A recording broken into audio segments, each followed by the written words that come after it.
get just back to business, play some Dungeons and Dragons. So, this week's Faxpiration question is. That's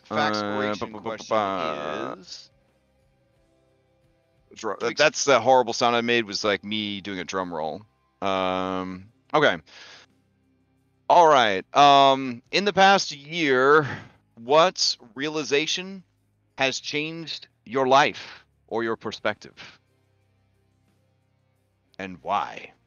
Dang. I mean, that's an easy one. All right. And it's good to have you back, Andronicus. That's right, I got you with it twice in one day. You're gonna have to immediately jump into a very heavy roleplay scene that we had to hand wave because you weren't here last week. Just I meant to give you a heads up about that so you had time to prepare. But anyways, Also, you're level 9. We're talking to me. I had just left the room. Okay. Okay, perfect, great. So then We'll do a live. Yeah, exactly. All right. Doing it live. Who would like to do the recap for a point of DM inspiration?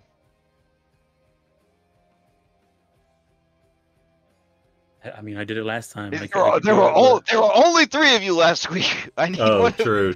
I gotta say I can take it because you did it last week. Go for it. Go for it, Nick. All right.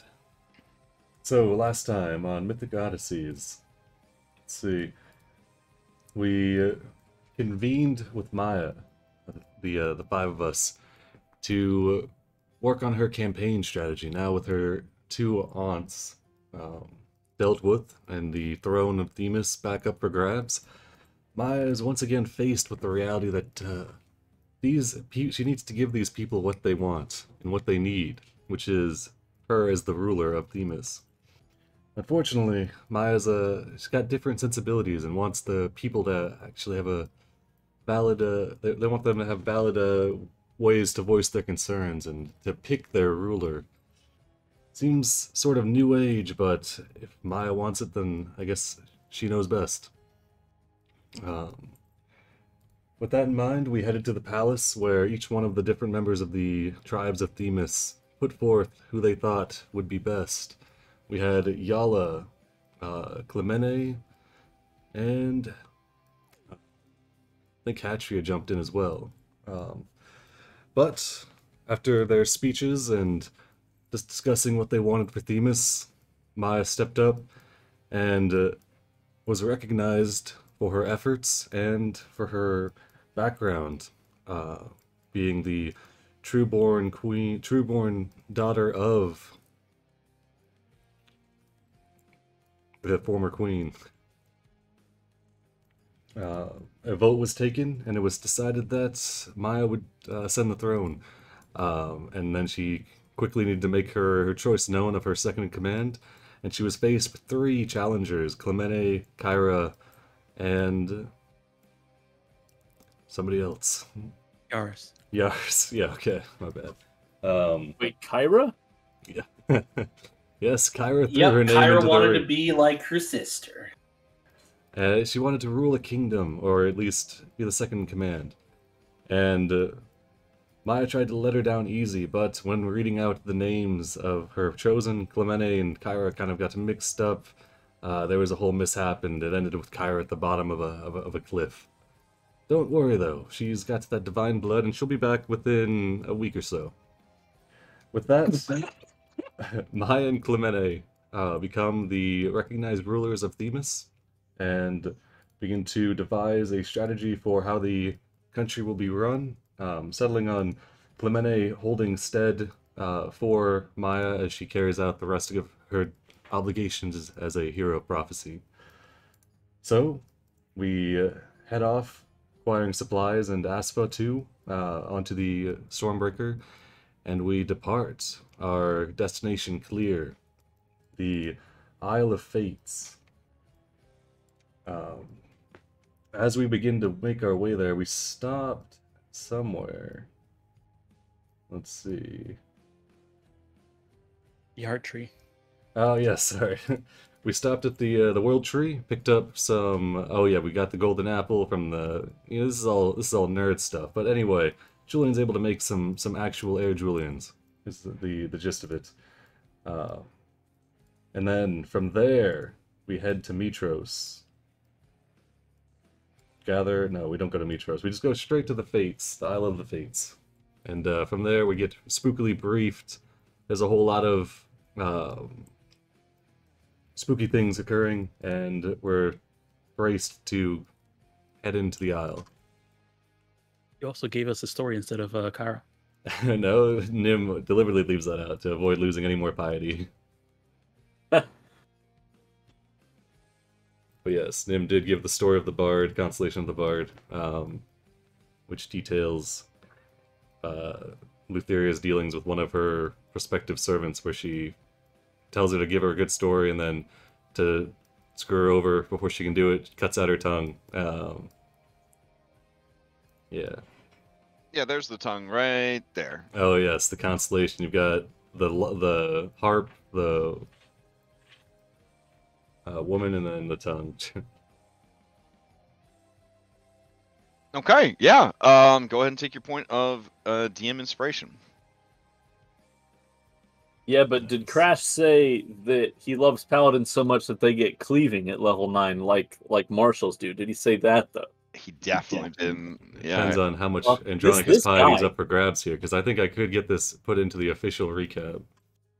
Paladin, the 4th best class in Dungeons and Dragons. It does not need any more help. Does not That need... means there's 3 classes above it. Like, come Yeah, on. wizard, cleric, and bard. Yeah. I mean, how you can't even compete with that, but There's you 5 somehow clerics, you actually. yeah, there's but 5. somehow you do. But somehow you do. So, well, all cleric is under cleric. I was gonna say there's 5 classes up there above them. Actually, it's wizard twice, and then yeah. Oh right, because they made a simulacrum. Okay, got it. I got the joke. Nice. Okay. You talk about nerd shit, jeez. So does anybody want to answer the question for this week, which is what realization has changed your life or your perspective, and why? Wait, the fates are hot in this? I mean, that's the art. That's the art of the fates.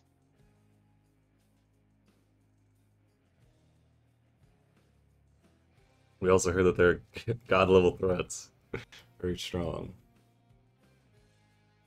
But we knew in our hearts that Julian and Andronicus would tell us to press on. Sipo and Andronicus. Mm. Sipo does not want to go to yonder. See Dronicus? Yeah. So, does anybody want to answer the question, or? I mean, if no one takes it, I could take it. I mean, I'd like a If chance you would like, to have a little if bit you of would character like, growth. roll a d20 for a rollies. If you are interested, going Sure. once, going twice. Let's see if anybody's throw their hat in the bag. Honestly, we should probably have just been having people throw their hat in the bag the whole time. But, 17 hard to beat. Going once, going twice, They and can't be sold. All right, Julian of Mitros, answer the question. Well, I've learned this past year that there are consequences for my actions, and that the world does not revolve around me. Okay. You've learned that in the last year or so. Well, that's I mean, it's Dispenser. become an unavoidable truth that has Ah. been reinforced multiple times Okay. upon my person. Fair enough. And you can't even blame the parents. Sorry, this is a You sure? a woman handed me a piece of I paper. keep my dickishness all by myself. Yeah, there. Thank you. Yeah. Okay. Yeah, a strange woman with short black hair gave me this card to read. Yeah, something about you can't even blame the parents. All right. You may ask the same question of anyone else that any other NPC you have met during your Odyssey.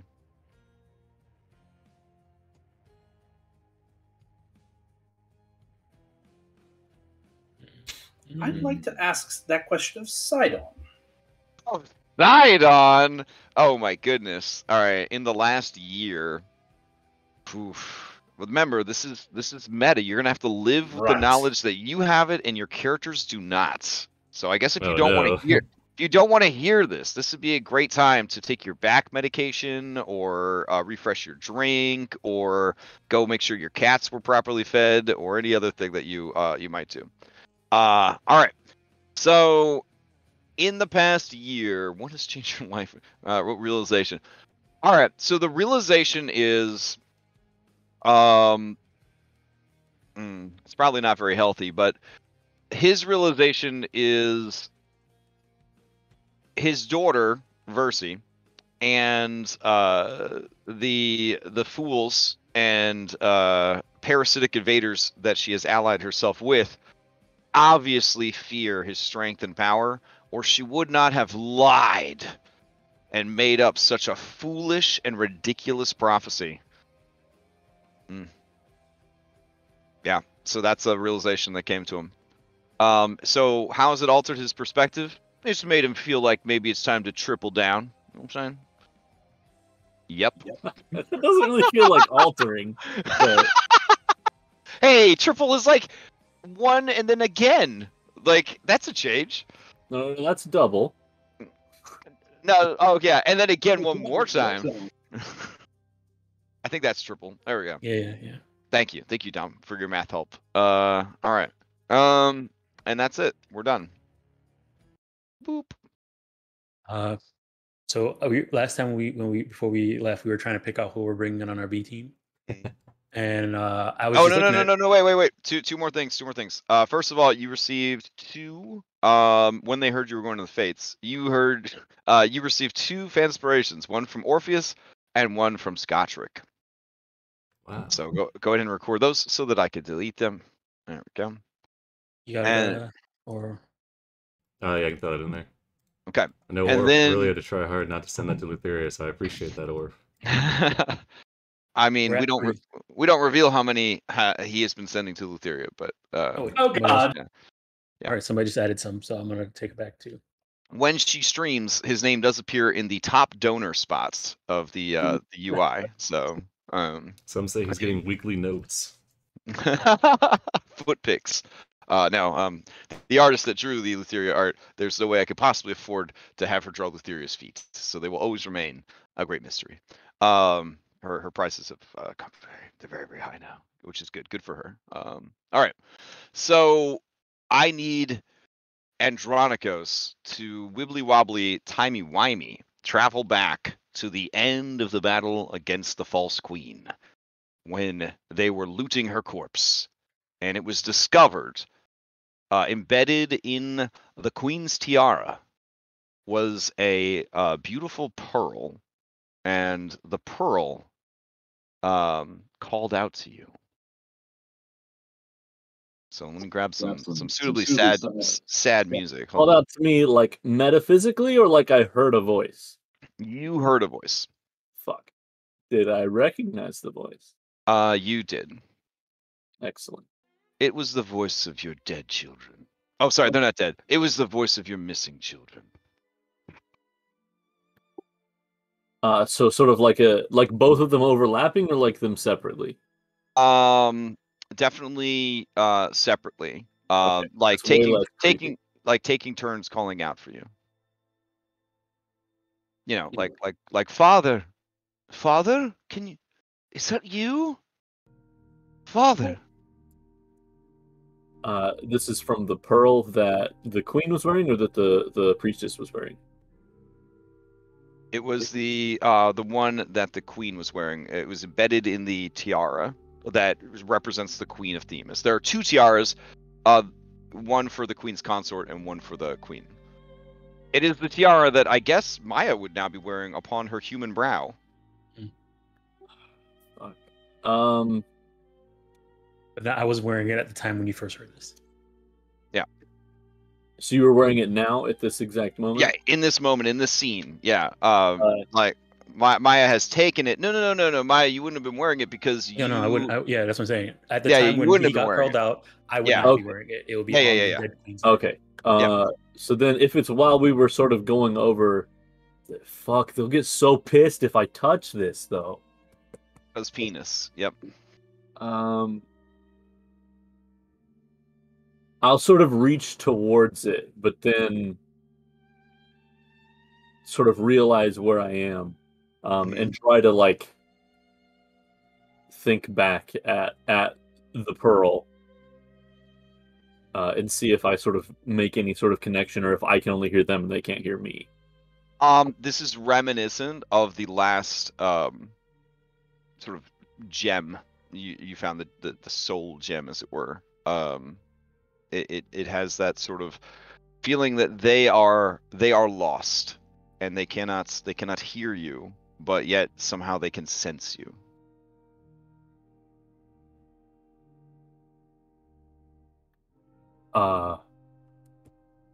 I really don't want to mess this up for Maya, so I'm assuming she's right there, and so the whole time, his sort of hand is shaking, and Maya, I can. There's voices from your the tiara there from the gym, the pearl. What? Voices? Who? My son and my daughter. Why register that, or is it like static? You guys were somewhat aware of the situation because of events that have transpired. But your takeaway is that the pearl is important to him. Okay. Yeah. All right. I guess if this was like at the moment where she died and the battle had just ended, and we're at that moment, I don't know if. And Maya's done a lot of studying about Amazon, so she would know what that represents, I guess. She would have stepped forward and taken it off when she gave her like addressment to the Themis at that point. Like she would have had them in her hand, off of her head, and then hopefully after the we had the talk and people were starting to leave, I would have held it next to Andronikos and asked him what was going on. Okay. Yeah, so as everybody kind of clears away, you're holding the crown. You haven't handed it over to Clemente yet. No. Because I believe you handed it over to, I want to say you handed it over to Clemente, right? At the end of the battle? For her to hold on to until the summit the next day? Or the next night? Okay. So I'll let Maya know. I don't want to interfere with what you've got going here. I know how important this is to not just you, but to this whole society. But I need to see what this could lead to. I can't just leave this alone. It doesn't necessarily need to be right away. I know that right now would probably not be the best time for a man to walk up and handle the tiara of the Queen of Themis, but I'm gonna tail along with Clemente to keep an eye on it, to make sure nothing happens. I'll try to be subtle. I'll let her know that. Okay, just keep an eye on. Say you're sending me as additional security or something. Okay. What else are men good for? Something like that. I don't know. But...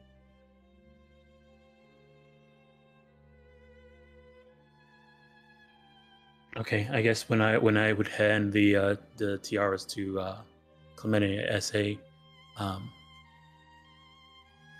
while I'm waiting, I guess okay.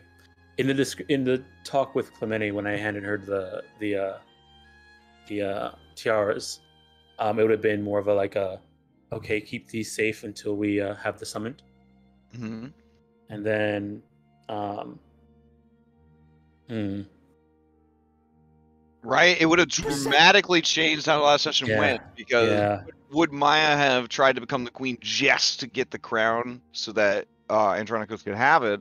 Would you have made a statement that you need that stone from the crown, and how would that have impacted things? So what do you say? Let me see. I probably What I would have said was Okay, we had some time to celebrate before the whole summit. Right. She wanted to go take with us. Can we have gone with her when she took the crowns back? Yes. Okay. Then I would have went with her with Andronicos, so that we could stay close to the crown. And he can continue. I guess why is it so important to him? He can, if he needs to be near it for something. Okay. At least until we get it to safety, and then separated and waited for the summit. I don't know what happens to Andronicos in that moment, but I'm not gonna. I know Maya wouldn't want to jeopardize everything by trying to steal if it's just important and not. She doesn't know the actual gravity of it. Okay. With your 21 perception and your 25 insight, Oh my God. you know that whatever his connection to it is, he will not allow it to fall out of his grasp. Like he must have it, and it is as important to him as your service to Thylea is. Okay.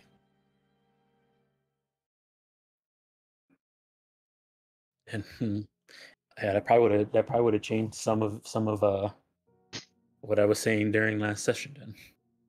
Okay, so what you could also do, right? And this is something that characters in all stories and all media are really bad at. You could go to just say to Clemente, my man needs that pearl. Like that is actually a thing you could just say to her. Just wait till after the election, hit her up, be like, Yeah. Yeah. the crown's a symbol, but the pearl, yeah. we So can I'm replace okay. it. I guess okay.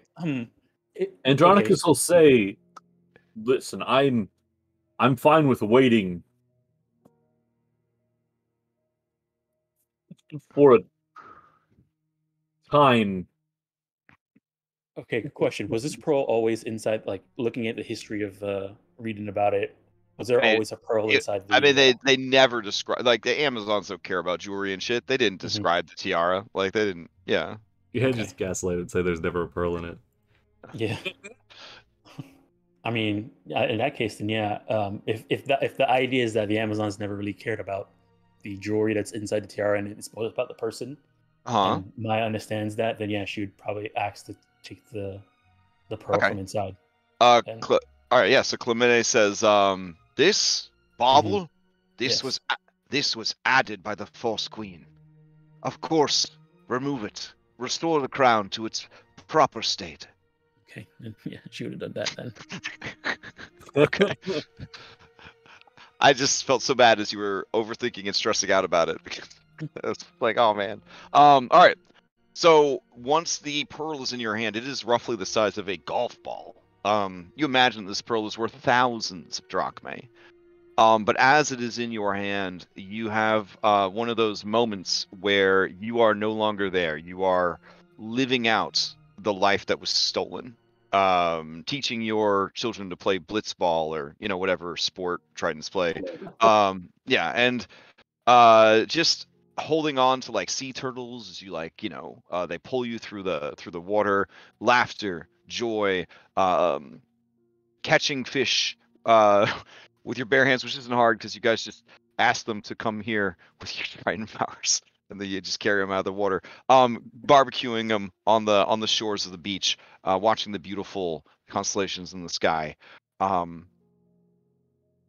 good life, a life that you fought for because your people refused to see reason, and your father put himself and you and your family constantly in danger with his outspoken beliefs and his radical ideas. And these moments of peace and these moments of safety, these moments with family, they mean everything. And to know that not only was it taken from you, but it was taken from everyone. There was no there's no recollection of your children, of your wife, of your life, of your father, of your bloodline, of his legacy, of your ancestors, of his deeds, of yours, of the beautiful art that your wife created, that all of it would just cease to exist as if erased from history. But here in your hand, you feel the substance of their spirit. You feel the weight in this very small round orb, which is quite a large pearl. You feel that heft, and it is heavier than it should be, because in your heart and in your mind, you are once again holding them. And you feel as if you are, one in each arm, carrying your sleeping children back home. The family cookout ended. Another beautiful day at the beach closed. A great day of games awaiting you and your partner, Typhon, in the morning. Your children, once they're done with their studies, will be there in the crowd, cheering you on, seeing their father, and you will dedicate another win to this incredible family that you have made for yourself. You feel your hand almost crushing the pearl with an intensity, and quickly let go so as not to damage it. And you hear the laughter fading and growing distant as the memory never leaves you, but fades into the background of your mind, and you are back in the dusty, sun-baked savannah of Themis. Yeah, he's just openly weeping at this point. But not like the attention-grabbing weeping, like right. the very, very quietly to himself side.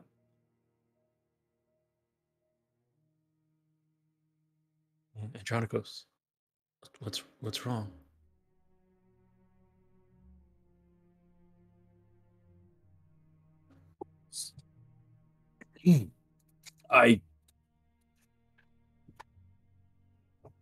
This pearl,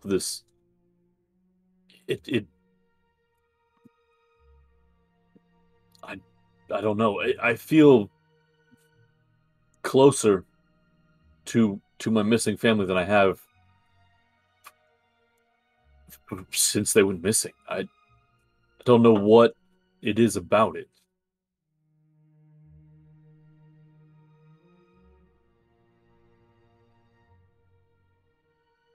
And this is very similar to the trinkets you got from Demetria. Right. The one yeah, the one that we made into the headband thing. Mm-hmm. Mm-hmm.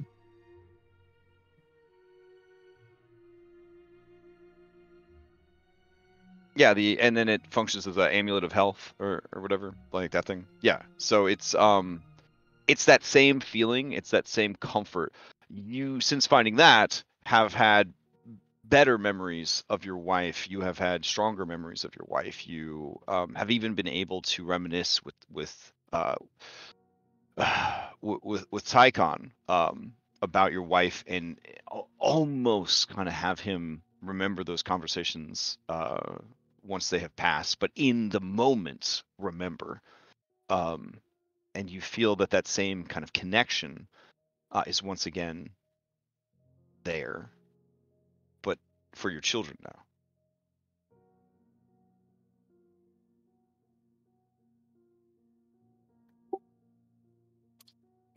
Clemena knew something about where this came from. Could you ask her if she knows anything more? Yeah, she mentioned that it was added by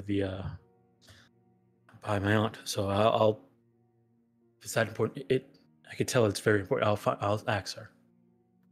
Thank she you. knows. Right.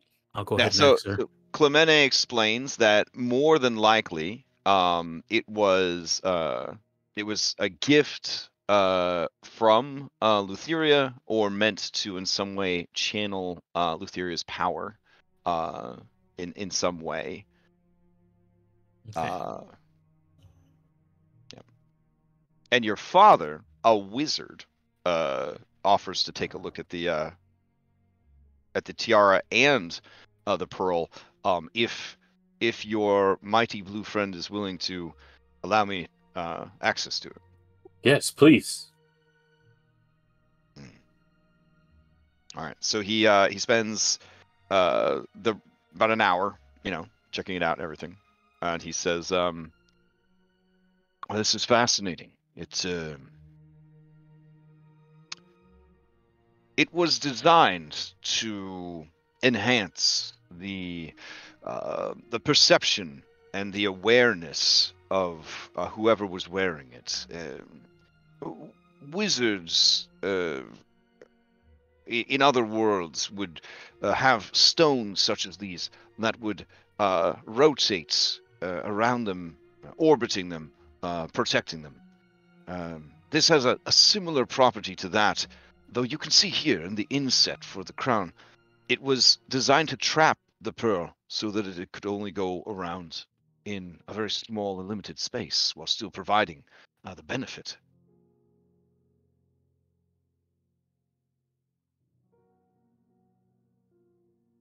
Mm.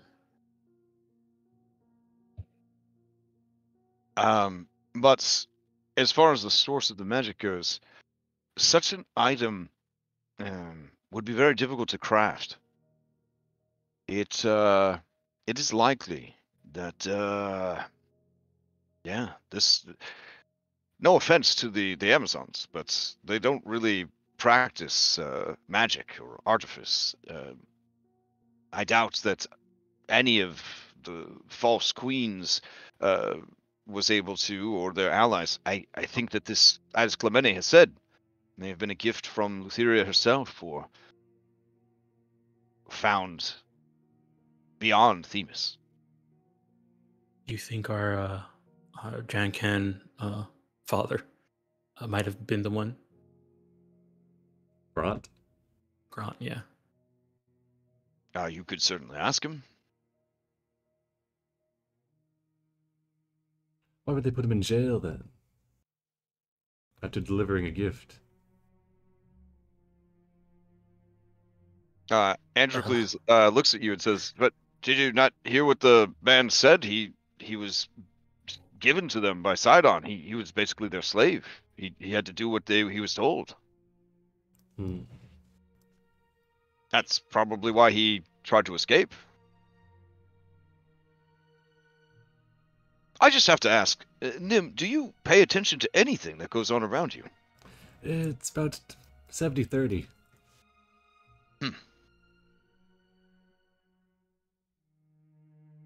Okay. You can decide what each one of those is.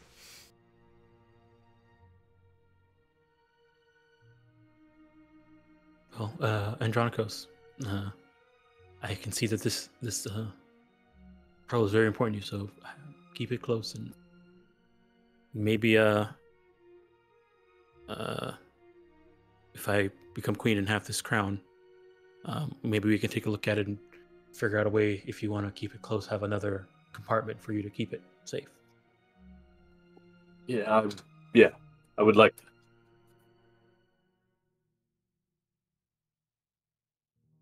All right.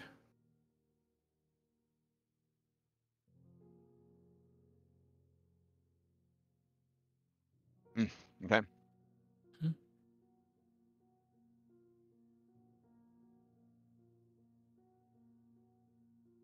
Alrighty. We're flashing forward. Up to Andronicus, do you have anything else that you need from this scene? Quickly, you need to post-hog insert a reason to bring Testicles to the Isle of the Fates. Something in the past. Received a vision upon no. Oh, but if you did confront Bronze about it, he would say he would look at it and let's see, where you at, Bronze? He's a big boy. Okay, and he would say, This weapon, this object, this pearl. Yes, I remember it well. I was told to constrain it while not diminishing its power. I think I did a good job, without damaging the tiara of rulership too much, if I do say so myself. The pearl. I asked where it came from. Making an excuse that I would need to know if I was to work with it, everything I could about it, or risk its destruction. At that point, it was revealed to me that it was a gift from the Fates.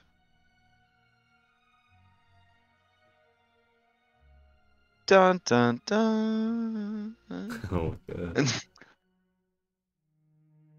Flash forward back to the Yeah, all right. standing in front of it.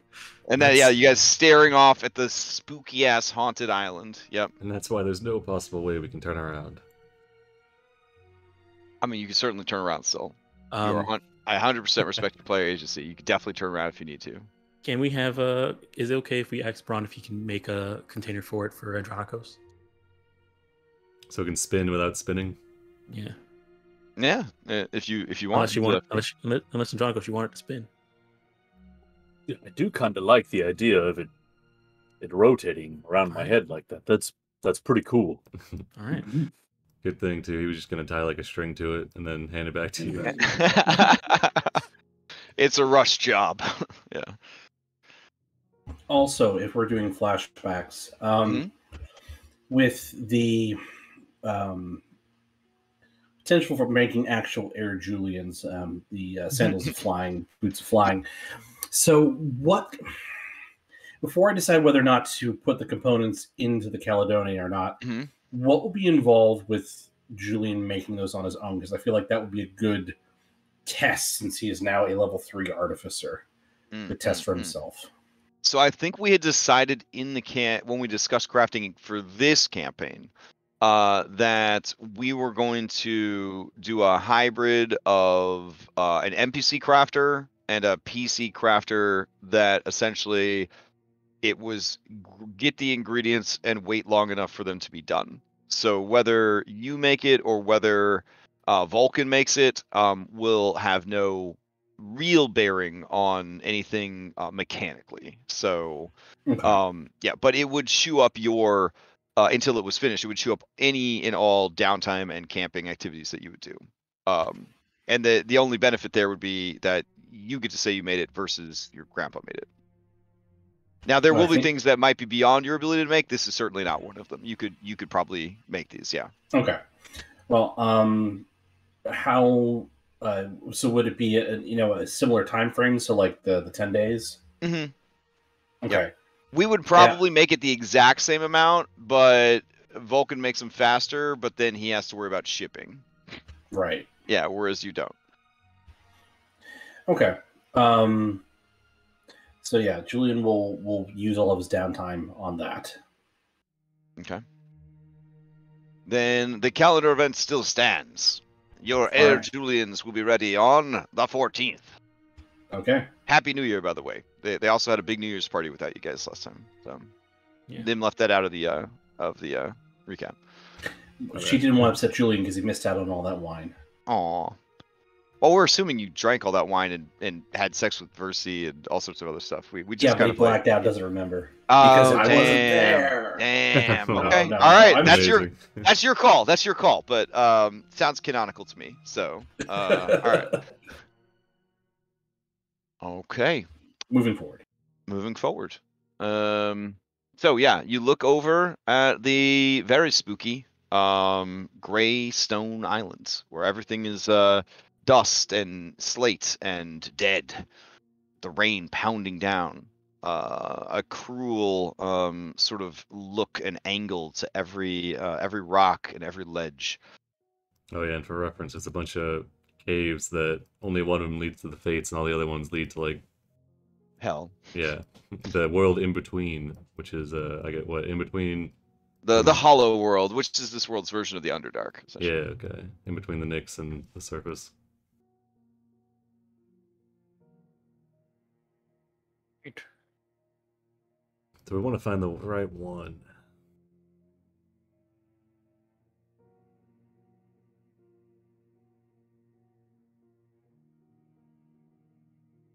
So I think last thing we left off. Is there some way to tell, or hopefully, we were hoping we'd just get there with Versi and that she'd, do some magic or something.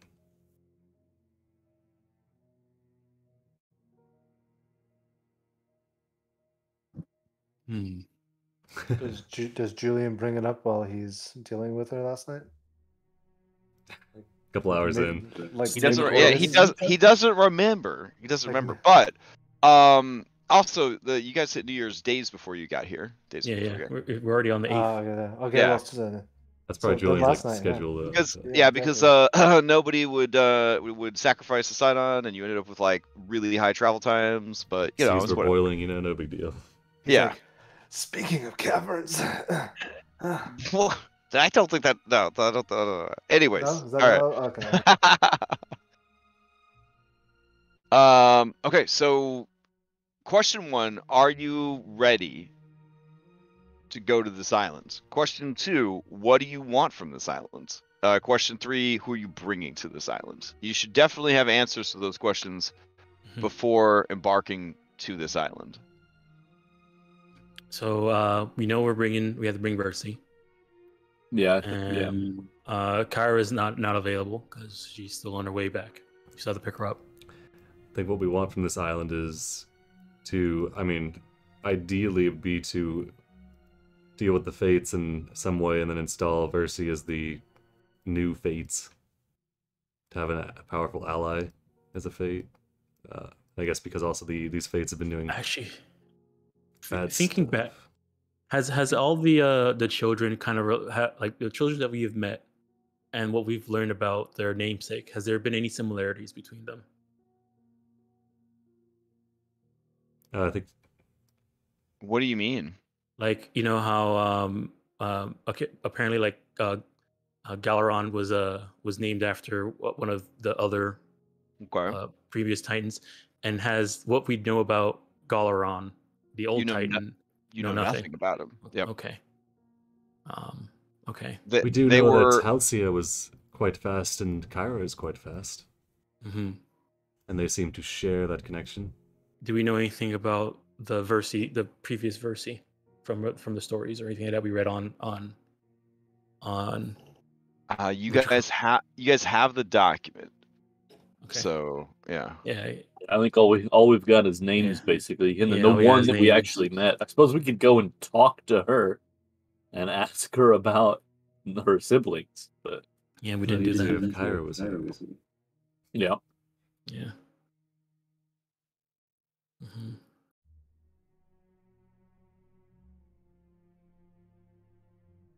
Okay. Let me see here.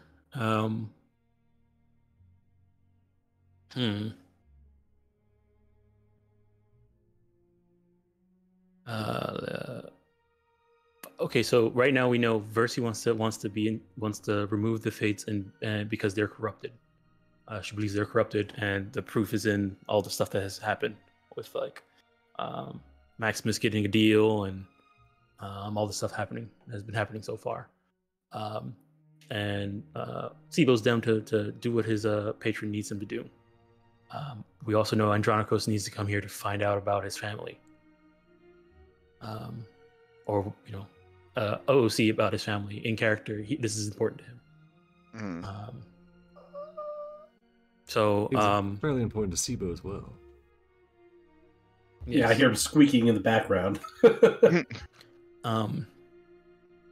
So I guess we don't know what it means to help Andronikos here. We won't know that until we get on the island and find out what's going on. And then for Versi, she wants us to remove the Fates from their seat of power. From Fate. Yeah. So I mean, is this a come in here and try and wreck stuff, or is it a come in here and learn and then make a decision? I think the second. Yeah. Okay. Is this So a, then a question. So knowing that, then you'd be more informed on who you would bring with you to the island. okay. And know also that you have to at least stand on the island to reconfigure the Antikytherian if you decide to leave. Yeah. Yeah. All right. Place another Isle of Exiles situation. Or Or any of the other horrible islands. Titan's Folly. Yeah. There's been a couple that heard. So, in terms of who we're bringing, definitely Versi, because that's what we have to do that. I believe Cred, Telemachus, and Blazing Ben were all ready as well. I'm pretty sure there's that, and I know probably Chandris and Zamrox would be scared, not want to go, but also want to go for the knowledge of seeing what happens here. If they wanted to go, but it might be helpful to have the. Well, I guess Sibo already has expertise in those things, right? In Arcana, and I think I have all of them now. Definitely history, nature, yeah. Okay, so History and Arcana, yeah. I know now that the last time I was on the Islands of Fate and I was asking Thylea about 6th level magic, she mentioned the Fates and more of a warning for them, so a warning of how dangerous they are. Jeez. So there's that. Ooh, I mean, if we can get Yala to go, she's got that thing where it's like one non-proficiency or one non-paragon creature killed per short rest. Like, I think she was it a thing of her not wanting to come here or something. oh, yeah, maybe she didn't want to muddle with fate. I don't know. Yeah, she does not want to intercede with such powerful beings. Yep. Yeah. Fair enough. And she doesn't even worry about anybody calling her a coward about it. But I guess nobody was gonna know. Okay, all right. Yeah, just checking. All right, wait, Julian. Any words though? Oh yeah, I don't know if that was covered in the. I don't know if that was attached to me. Yeah, I don't know if that was covered in the recap, but they did recruit actual Yala to the B team. Nice. No, I did get to that part in the. Oh, okay. In the recap.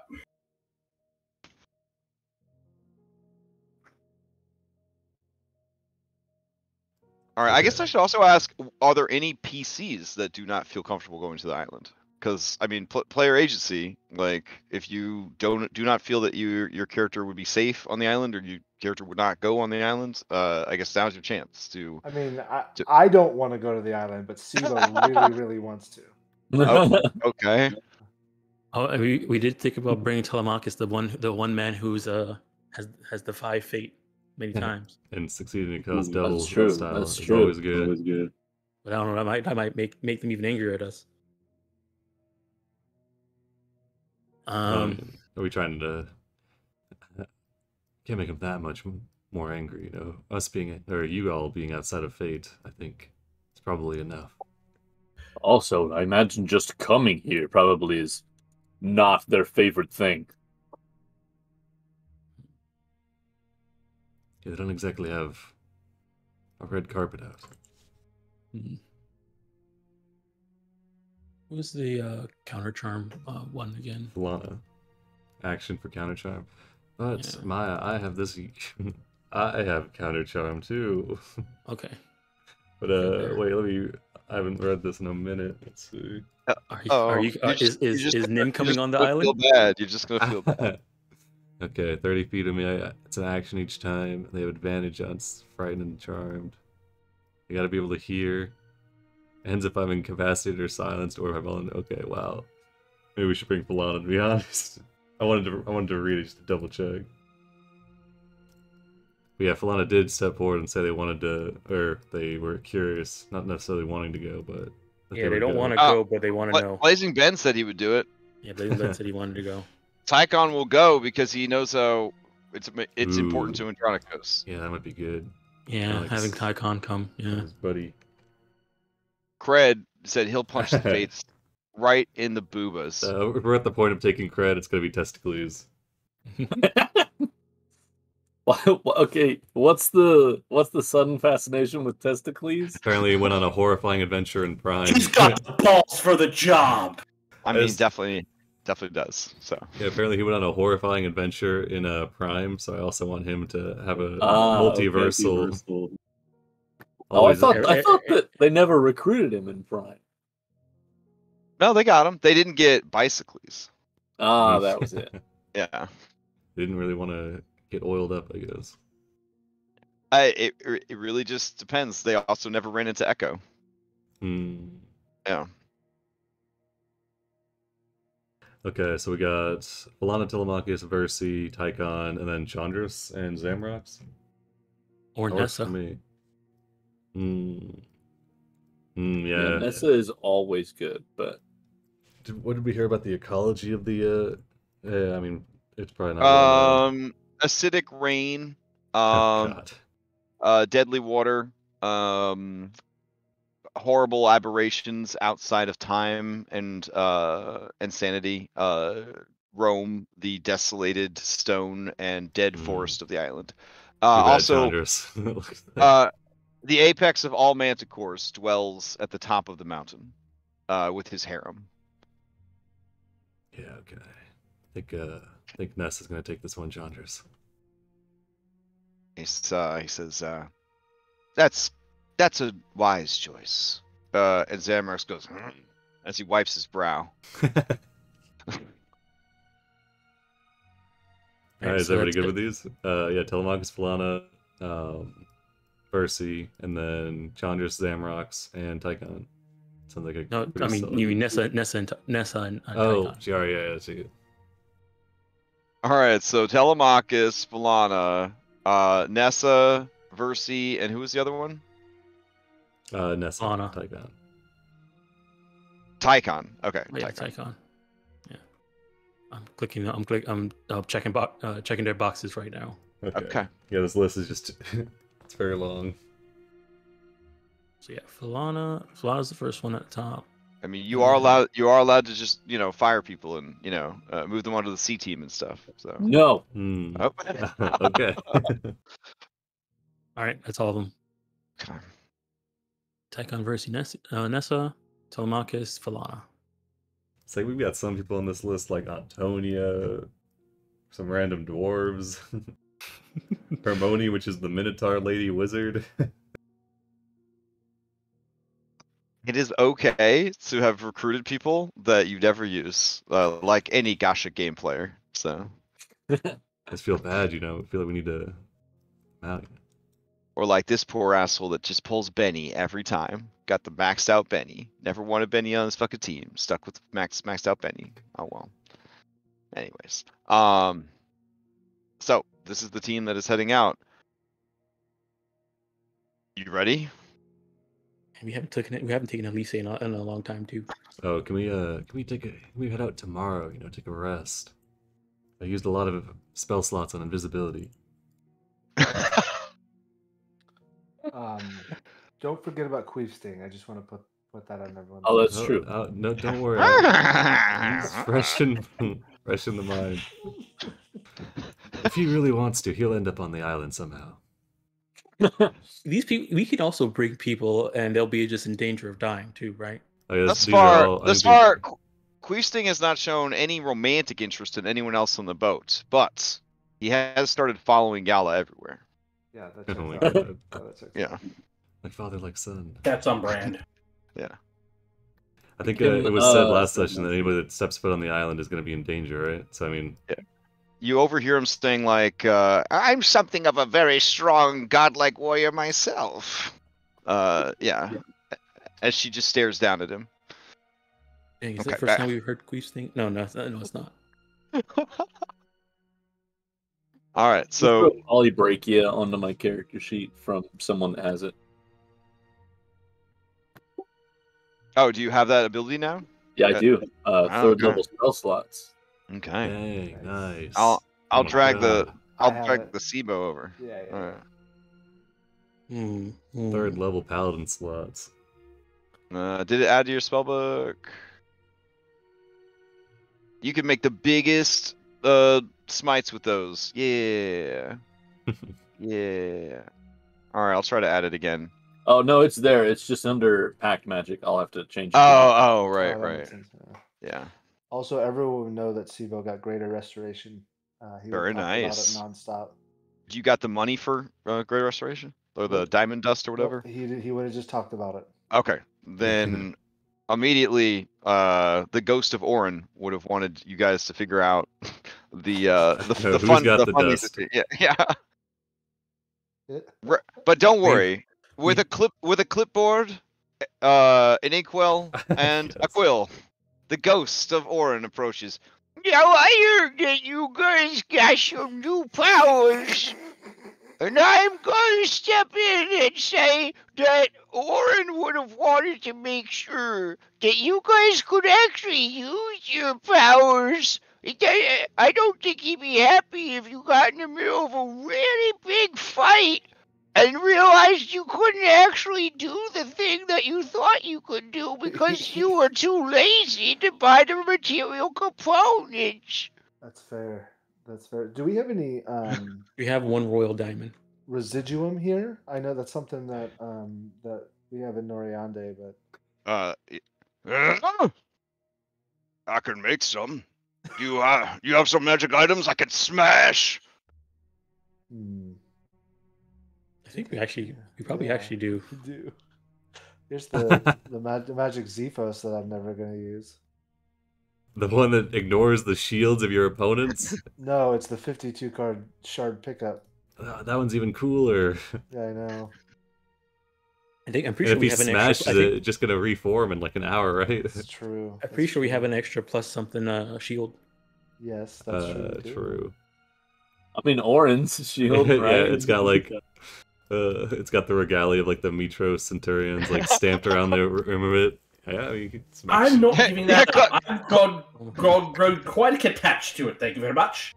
Yeah, carved to the back of the shield is like messages of encouragement and fellowship from the men and women that Ohlen served with. It's the most incredibly personalized item of all time. Yeah.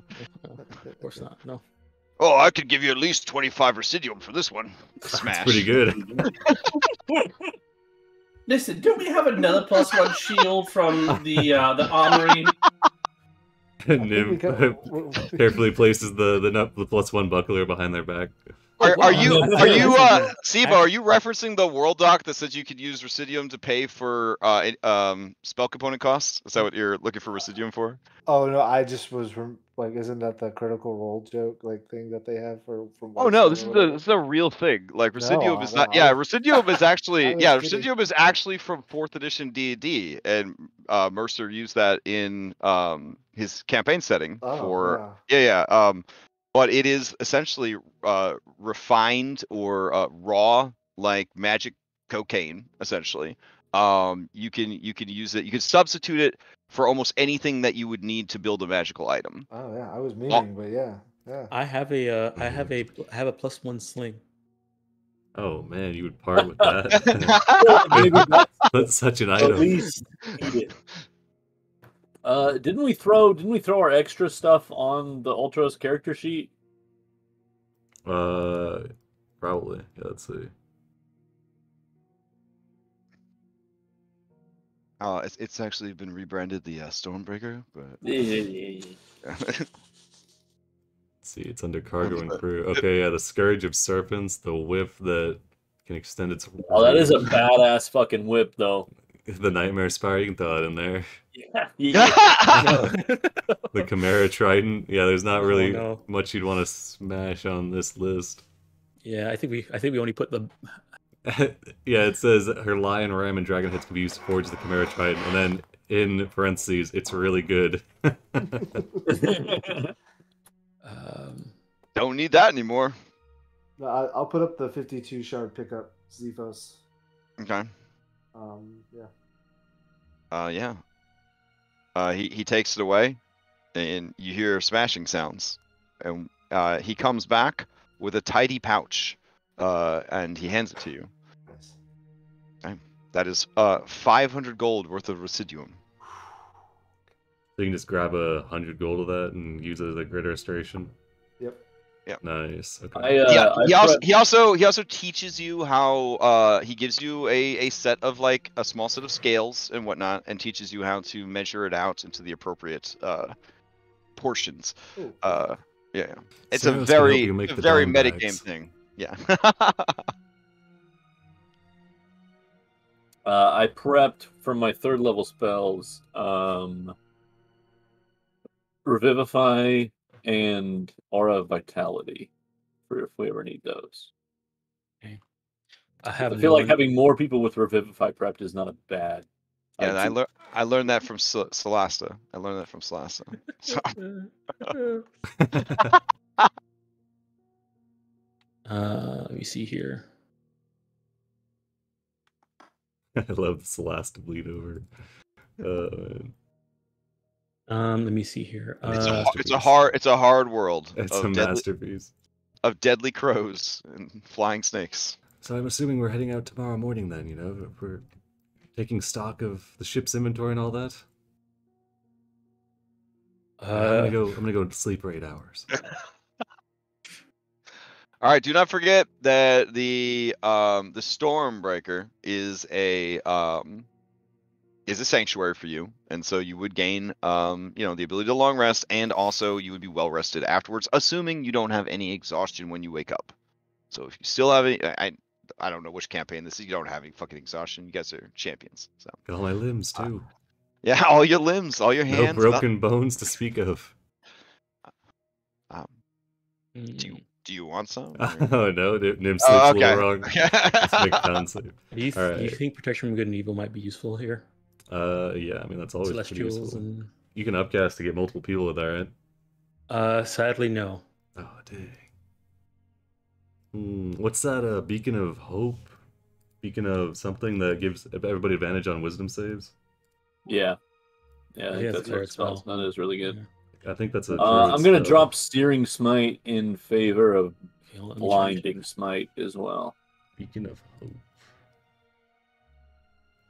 Never mind. It's only Cleric. Dang it. Yeah, figured. Oh, also, you guys, Sibo has Gift of the Protectors. That everyone's name is in his book. If you fall to 0 hit points, you retain 1 hit point. We've got a party-wide Death Ward. Does that work against Overkill, or is it a? I believe it works. Like if it's stated. It's like the half orc ability, right? Yeah. Well, if it's like the half orc, Death Ward's slightly better because that one will keep you from being completely overkilled. I'm pretty sure it's just Death Ward for everybody then. Nice. So even if you were hit by a power word kill, that would save you. Reduced to 0 hit points, but not killed outright. Actually, it says. Sorry. Never mind. All right. So yeah, it's half orc. But not killed outright. Yeah. All right, that'll manage our expectations. Yeah. No cliff jumping for us. You're not even onto a Diablo. All right, anyway. Let's get. I get 1 more use of Divine Smite now too. Nice. Oh yeah, proficiency bonus buff. All right. Everybody's got their components. We've taken a long rest. We've assembled our companions. Does everybody have a potion? Nim goes around and checks everybody's potion build. I've got 1 greater and 1 normal. Nim, as you start being more responsible, you feel a gaze on you. You look over, and you see Georgos giving you a thumbs up. Just trying to get a good performance review at the end, you know. You're doing a great job. I used to want to kill you and tear your head off and throw it into the ocean because you replaced Oren, but I think maybe you're okay. Wow, that's amazing. I can say the feeling's mutual. Wow, that's amazing. Let me see here. Oh wow, I have a scroll of protection from good and evil. I'm not gonna prep it then. I'll have 1 scroll. But keep in mind you guys all have 1 Maya potion. Yep. Oh, I wonder if this is a Maya potion or a normal one. You hear Liren talking to other NPCs that she would have totally gone if they had asked, but she's kind of glad she's not going. But she's secretly kind of wanted to go, but it's fine that she didn't go. So. To work that out with Telemachus, Liren. How did maybe- Telemachus feel about coming? He is terrified, but he loves and cares about you guys, and he feels that fate brought you together, so he wants to thank them. Oh, Okay, so we each have 2 my healing potions. One, and then... only one. Only one? Okay. Yeah, because it only lasts for 24 hours. Okay. So we each have 1 my healing potion, and then I've got a potion of superior healing on my character sheet. Same. I'm in the same boat. I'm out of potions. Okay. I believe other than the Maya potion, I am out of potions as well. Oh, okay. Something else. Do we have anything else in reserve, or were those it? We had given out everybody everything for the Right. fight. Maya, you can Okay. take this greater healing potion because you have medicine proficiency, right? Yeah. Okay, and Andronicus, you can have this basic one. So I'm going to go with my armor in infiltrator mode, just as an FYI to everyone. Unless you think that it would be useful to have a melee punch or something. Said it was greater, right? Yes. Greater to you and normal to Andronicus. So Nim will just take the Maya one, and I'll explicitly call it a Maya potion. If you want, you guys can either make it a resource or like a feature. Yeah, it's gotta make sure it's kept separate. Pretty sure the one I had was a normal one because we bought out all those potions.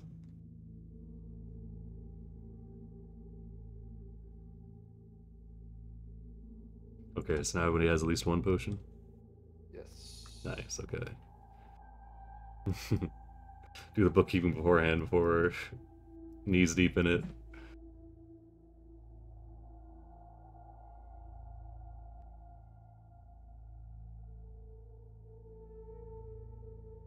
Maybe we should tell Bicycles to start working on some while we're gone, and then... I think he's been cranking out those polyjuice potions for Pythoros still.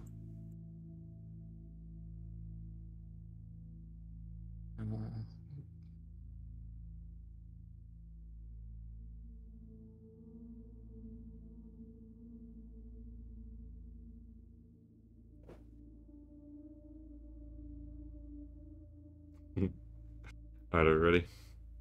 Yeah. Ready as we're Like, gonna be, I think. Sense of trepidation. Hey, it's a sanctuary. Do we get temp HP for sanctuary? No, it's not like a... No, just well good- rested. Yeah, it's gotta be like a really nice sleep. If we bought a bunch of nice shit, Yeah, that was only Yeah, happening you while got- we were at the palace. Yeah, you got to stay at least a Holiday Inn. You know what I'm saying? Like, you gotta, There's gotta be yeah. continental breakfast in the morning. Yeah, right now you're looking at, the Stormbreaker. We'll leave the light on for you. Right. That's gotta, yeah, it's kind of where you. Motel 6 that's a quality establishment. Everywhere, man. Are you sponsored by Motel 6 on now that you're affiliate on Twitch? Is that what's going on I'm in here? the Midwest. Pretty much everyone is. Okay, fair enough. I will not shit on your culture. I'm sorry. Next, you're gonna go after Casey's General Store and their pizza. We're gonna have words. All right. Okay, so you guys all hop into the 2 jolly boats and you begin to row to shore. Okay. As you approach the beach, you hear sort of a clicking sound, sort of a chitinous clicking sound. You hear kind of squelching sounds, and you see that there are what look like hunched over men and women wearing white robes, just sort of walking in the surf and along the beach. Maya, with your incredible perception, you are unfortunate enough to see that they are not people at all. But maybe it's good that it was you. Give me a wisdom saving throw. All right. I will send you a picture of what they look like.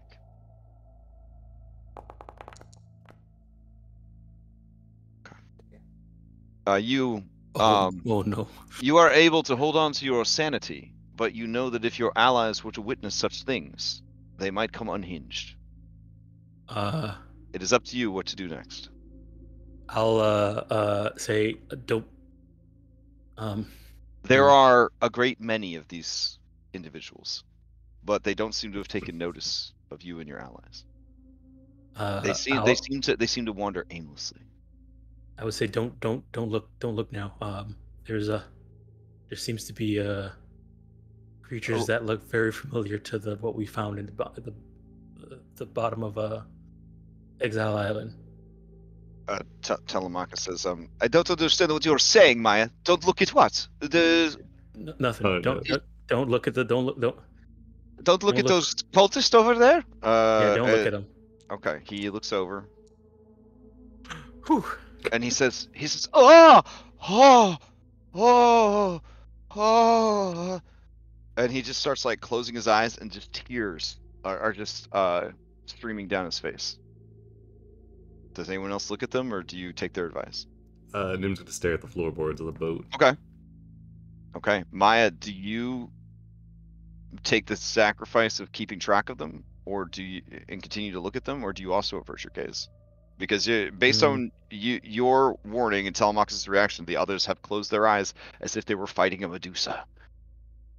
Okay. And Versi, with her eyes closed, says, so it begins. We must bear witness to the horrors that the corruption of the fates have birthed into this world. You were speaking pretty literally when you talked about the horrors the fates have birthed then. Well, I don't think maybe that they gave birth to them. I think that their corrupt acts allowed such creatures to exist. Or corrupted creatures that already exist into horrible monstrosities. I was hoping for more of a corruption of concepts, but... So then Nessa, with her eyes closed, says, okay, man, so, like, I'm getting some vibes, like, they want to come and sort of unmake our minds and disassemble us piece by piece and reconstruct us in their image so that we can enjoy an eternity of, madness and suffering like they are. That's probably not what we want to do? That's not what we want to do, and that makes a lot of sense based on what they look like. I'm gonna just I'm gonna keep a vibe check up, but you let me know if it's holding, okay? Okay, Maya? All right.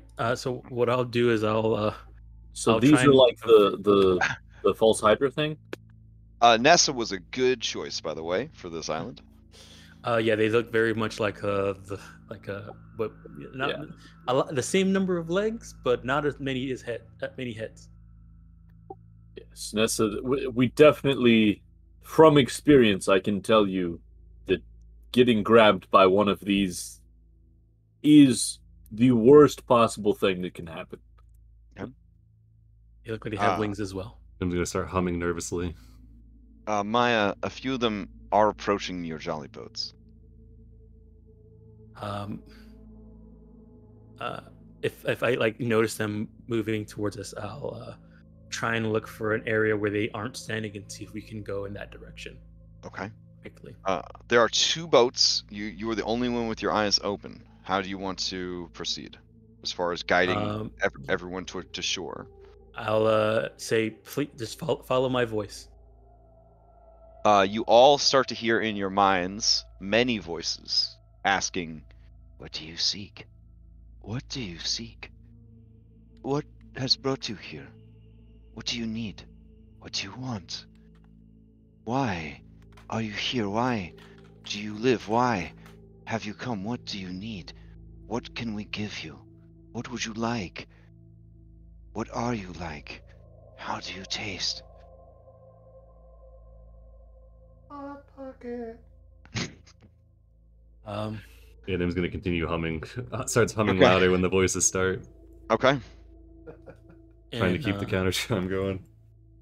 Yeah, and I'll try and keep everybody, like, try and not look in their direction, look towards the direction we're going. Hopefully there's no one there standing there, and like kind of direct, straight, a little bit to the left, a little bit to the right, so we can, move past them. Maya, with all the noise, should we tie the boats together with a rope, perhaps? That would probably be good. Maya, as you turn, there is one right next to you. You feel the presence of its body as its proboscis begins to extend, and it just sort of brushes it against you. You see its wing flaps kind of spread, revealing more horrors within. But it makes no aggressive move against you. And it says, "Why?" Just in your mind. No response. I'm just trying to direct us away. Okay. All right. You keep your cool and your sanity, and with Nessa's B team ability, they are curious but not hostile as you reach the shores.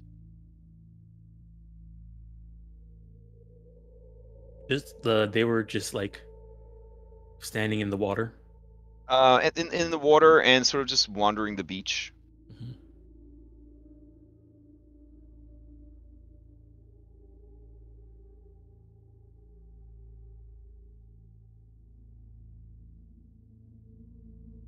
All right, you guys pull ashore. Everything is gray and worn, and the slightly acidic rain continues to just pelt down. Not acidic enough to damage you, but certainly enough to make plant life and animal life very hard. All right, Nim will stop humming, climb out of the boat, keep themselves from looking back towards the water, staring up at the island. Well, which hole do you all want to go with? Are we gonna trial by error, or? Mercy says, "You are a fool. If we choose the wrong passage, we could be lost forever." Is it a hard time limit, or maybe is it up to forever? It could be forever. What's the... Oh, okay. That does sound bad. How about we have everybody split up and choose one of their own holes? I don't think that's a good idea, Nim.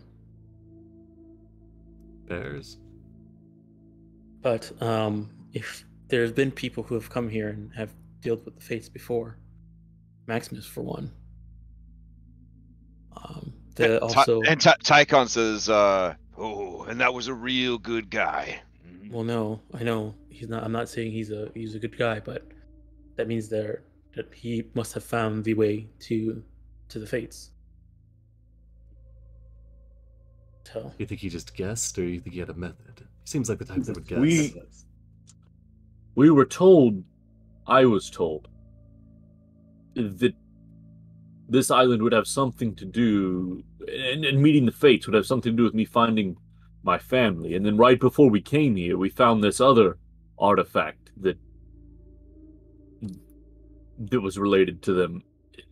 Maybe we can use it somehow? Maybe there's some sort of connection? I don't know.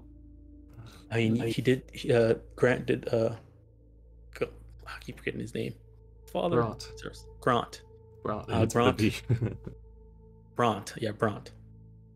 Said that it was a item that the Fates gave to the False Queen, so maybe there's some way we can have it linked back to them. Find some way for it to guide us, I don't know. See if it floats in a bowl of water. See if it points, maybe. Okay. Well, your options are from an aerial sweep by Chandris and Team Nerd. There is an entrance back there. Whoops. Come on, Foundry Pen. Come on. And then there's one there. There's one here. Here. Oh my god. You tell me that the pens are good in Foundry 10? You promise me? Can you like... that didn't seem too confident. Alright. So there was a mod that came out for Foundry 10 that supposed to make it better, but I don't know. I haven't checked it yet. We can't have Ripper fix all of the world's problems. Okay, there's just too much. There's too many. You are pretty confident that this one leads to the Manticore King, but that leaves 1, 2, 3, 4, 5, 6, 7 possibilities. Do you think the Manticore King might know which one leads to the fates? Oh, jeez, what a question to ask. I mean, Tychon says, yeah, every guy lives here. He's gonna know whose neighbors are. That's one option. I think it might be a little bit safer to go with guessing. And speaking of the Falana says, you think it would be safer to have a 6 out of 7 chance of possibly being lost forever versus just going up a mountain and talking to a manticore? Manticore King. I mean, that's putting our survival chances at less than 18%, Lear. Where are you getting What the are you math basing for that that number off of? Yeah, what is that math? I want to see your math. I just kind of guessed, Mm-hmm.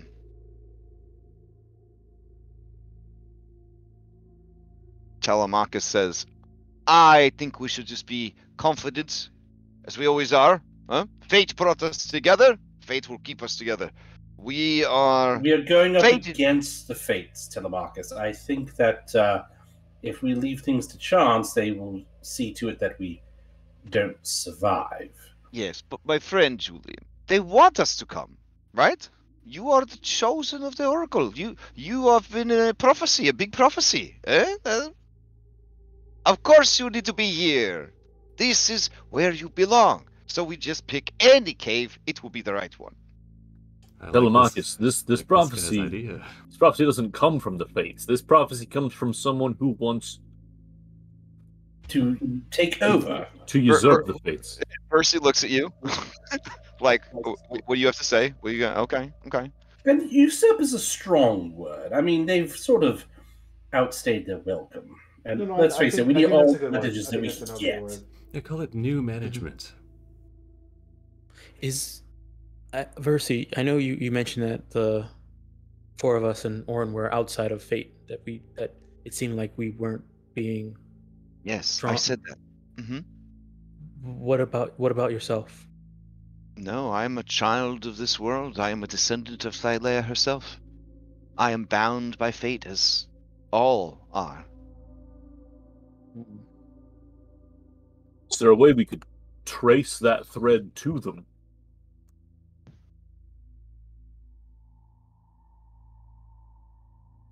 I suppose. I could try to find us a way.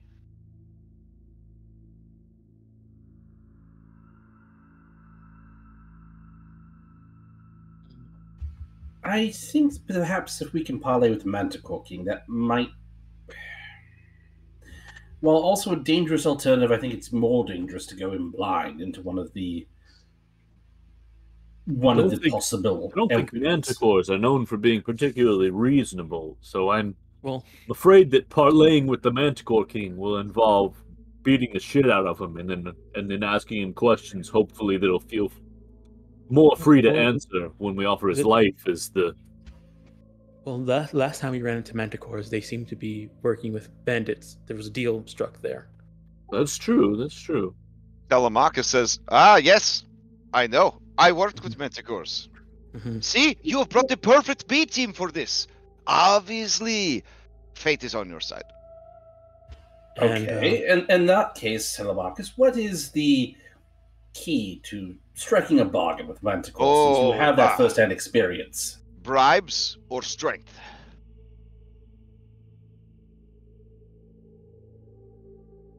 So you just need to offer him something that he doesn't have, or you need to be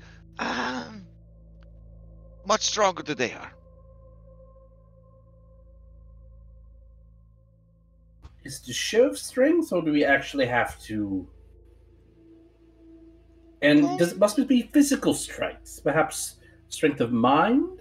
Oh, Julian, no, I don't think that they would care about that. How big of a bribe? Well, this is the Magical King, after all. Perhaps he has different priorities. I don't know. Perhaps. I do not know.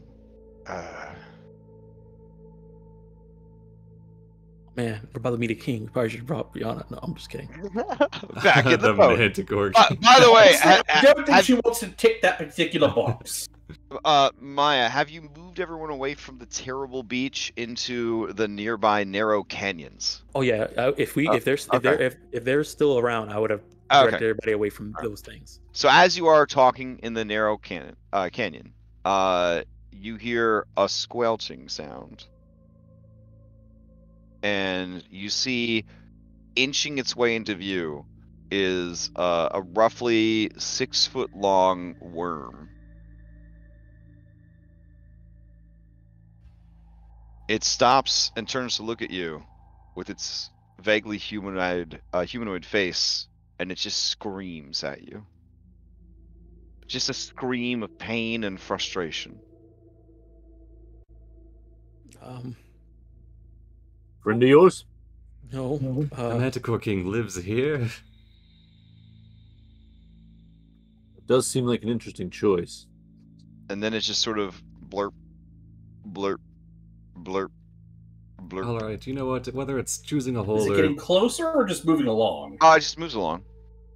let's get moving then. I guess. It's, whether we're guessing or talking to the Manticore King, at least we'll start making our way north. It seems to be heading back towards the beach. It seems like Let's see what I follow that these thing. horrible creatures are coming from the island and heading towards the beach. You saw all those well, you guys didn't see it, but the weird creatures on the beach were just milling about. And now we see this creature comes around the corner, yells at us, I guess in pain, and as it moves towards the beach. I think we can safely confirm Versy's information. Mm-hmm. So one of the tunnels leads to the Manticore King's lair. Another other tunnels leads to the Fates, and the remainder are portals to hell. Yes. Versy says, some just take us deep into the hollow world, which could lead into other worlds or into the nether seas. See, it's not all right. bad. You could. So what I'm getting at is, no, if I don't. There's a think position where we could observe what's coming out of the openings. I mean, I would think that the Fates would not have unwanted guests. So if we know which opening belongs to the Manticore King, and we can figure out the others, if there's nothing coming out of them, perhaps that is the one we go into. Just a thought, but I still say we talk to the Manticore King. That's our best bet, I think. Falana says that seems like an actual really good idea, Julian. Mm-hmm. We just go and look at each cave. Does it look like a good cave to go in? I'm not even being sarcastic. I think that's a really good idea. We're stressing out about a decision, but it's not like we're in some weird puzzle dungeon where all the caves are identical. I mean, they could be. We don't know yet. Yeah, so let's find out. I was just going off of Chandras' drawing, honestly. Listen here, Andronicles. If they are all the same, I'm going back to the boat. I think that's fair. Okay. It's not an unreasonable decision. We would need more information. Yeah, So. let's gather that information then. So do we want to start with what's closest or what's farthest? Just this closest. Closest. Okay. So you go to this one first? Yeah. Okay. All Take a right. tour. As you approach that one, there are 3 beautiful statues that are massive in size, each one about 40 feet tall, each of them depicting the beautiful women from Chandras' PowerPoint presentation.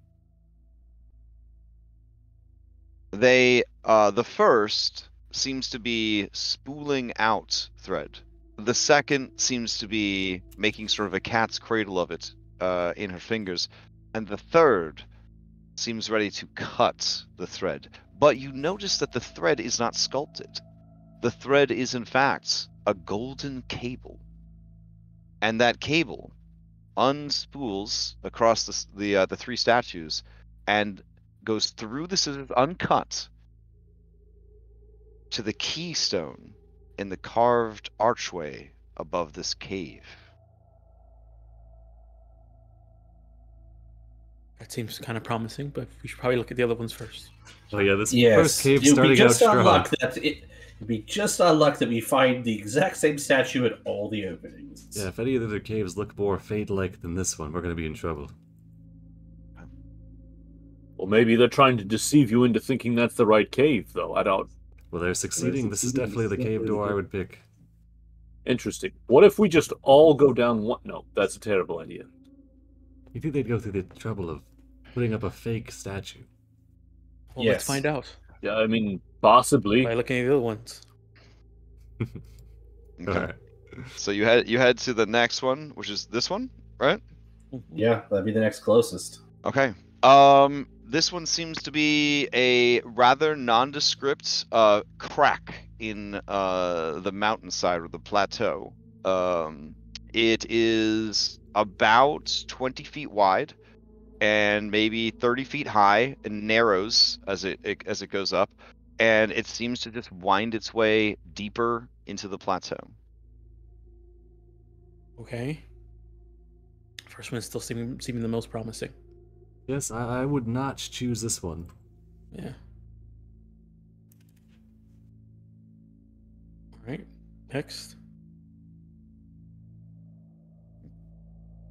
At the next one, you see that on either side of the cave entrance, which spans 25 feet wide and 30 feet high, there are two gorgeously and very, very highly detailed, gorgeously sculpted sphinxes.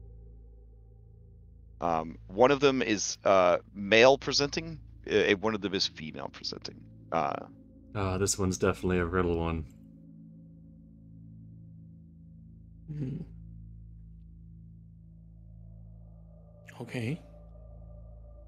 I'm beginning to think that maybe it's the first one we came across, but that seems far too easy, and our luck is never that good. Maybe they're renting out a different space and this one goes to the sphinxes. Or maybe this one leads to the Isle of Time. Good. That Maybe it sounds goes possible. to... Different worlds. Yeah. You continue to travel. Yeah, next. I guess this one next. Okay. I'm gonna throw all of the Cthulhu monsters I got on Black Friday into the trash, since you brought Nessa with you, so that's fine. So we go to the next one. That's my girl. Yeah. Whew. Nessa, I've said it many times, is the Moogle charm of this game. So, all right. This entrance seems to be a well-built but ancient and abandoned dwarven mining tunnel entrance. You can even see little mine tracks deeper in. Hmm. You know, I'm not getting a horrible vibe from this one, but it still doesn't give me very fate-like motivation. All right. All right. A mine. Sphinxes. A crack in the wall. So far. This one does suggest manual labor, though, which you might want to avoid. All right. Next. Okay, so the next one pretty much just looks like Petra, the ancient city of rock from, you know, like the real world, like, and the amazing Indiana Jones movie. It just is this incredible sort of church, cathedral, like Greek temple looking thing, just carved into the side of the plateau. A temple. Yeah, if you're unfamiliar with this this real world landmark, you've probably seen it. If you've watched any number of action movies, you've probably seen this because action always happens in this place. Petra! Yeah, Yep. Petra. In Jordan. Yep. Both my grandparents and my wife have been there. Nice. I On was a big fan on of Civilization. on vacation or on adventures? They were filming there. Did- Or you're not, okay. or if you're On not, if you're vaca- not allowed to say, just say greeting cards. On vacations. Okay, They were. fair enough. Is that the Canyon of the Crescent Moon? Yes, it is. All right. As you are staring at this temple inside, you hear the sound of clashing swords, and because you are friends with Julian, gunfire. This one already seems occupied.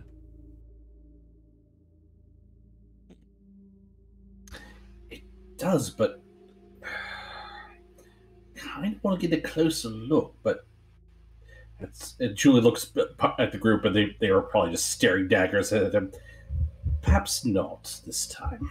I'm sure we could get some amazing photos for the gram. For the what? Never mind. I think that was something Kyra mentioned before. It's just a turn of phrase she uses. I'm trying to pick it up. Okay, Right. You could climb up the mountain from here. There is a path that leads up to the ruins claimed by the Manticore King, or you could go back down and try to find a path winding through these dead woods that would lead to this far eastern one. That would then leave a very long journey to this far northwestern one. Do we really need to see the other two when that first one was so convincing? But that's the thing. I feel like it's a sort of ploy that they'd utilized. But then again, we could be overthinking it, so Lord only knows. But I mean, if they weave fate, and know when anybody is coming, why would they need to do subterfuge? Because they would know if they're going to find it out or not. Exactly. Versi says, because they are cruel, because they delight in the suffering of mortals, desperate for their aid, who would do anything for help or power, and are then misled by their own hubris.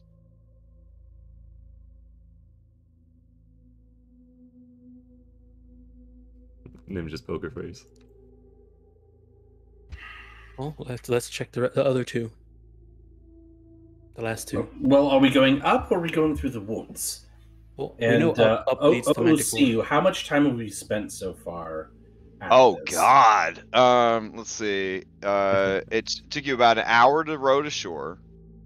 Then it took you about an hour to kind of get to this kind of central like lake basin or whatever.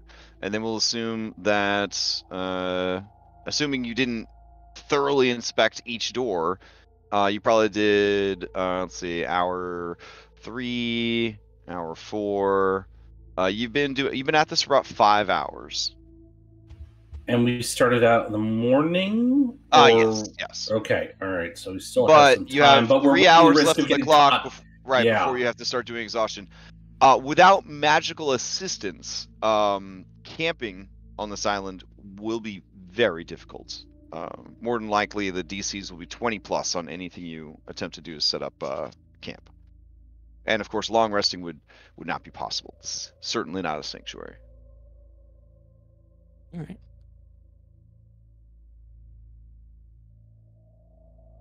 Well, Okay. Let's go ahead and get the dead woods out of the way about. Save Right. the climbing, as a treat when we're all exhausted. All right, so you head back down the plateau, wind along the craterous lake. Then you go through these dead woods. You see some of the trees are sort of alive, and Okay. they look over at you with hollow eyes and broken spirits. Wait, look over to us. What are they saying to you, Maya? Yeah, I was about to say I was gonna try and speak with the speaker plants just to. Yeah, go for it. Oh god.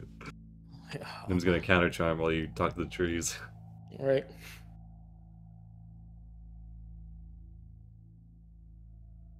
Yeah, I mean they all kind of have like this vibe to them. Here you go. I'll post this in. Okay. Yeah. Who'd we lose? Looks like All right. Andronicus. Yeah, he saw that and was like, "I'm nope." Back to the boat. All right. Yeah, I'll, grass Pokemon are traditionally strong against water Pokemon, so I do understand. He's going for that. type advantage. You know, it's Yeah, hard. that decision. Yeah. all right. Speak of them. Say,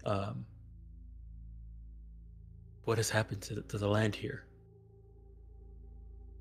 You hear the cracking of the wood as it kind of twists and turns to face you, and you hear voices rising up from the many trees surrounding you, and they say, "Cursed, broken, dead. The mother's blessing gone. Life dwindles."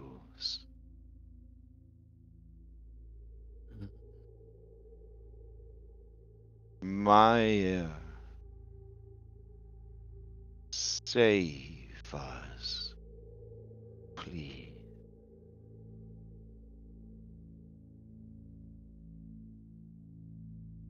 Hey.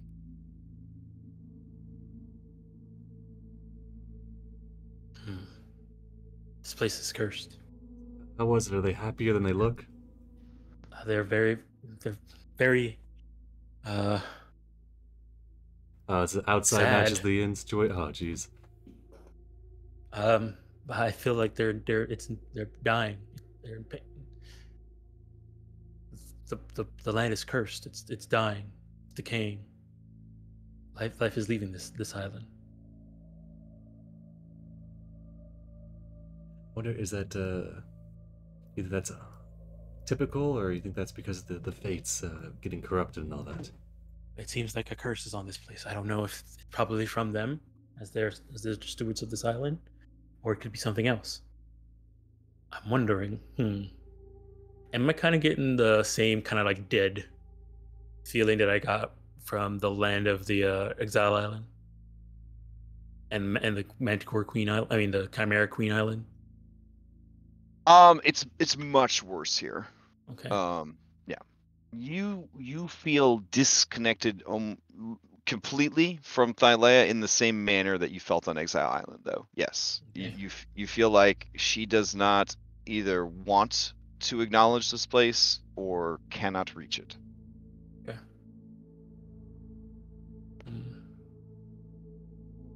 I wonder if planting a cutting and growing it here might help.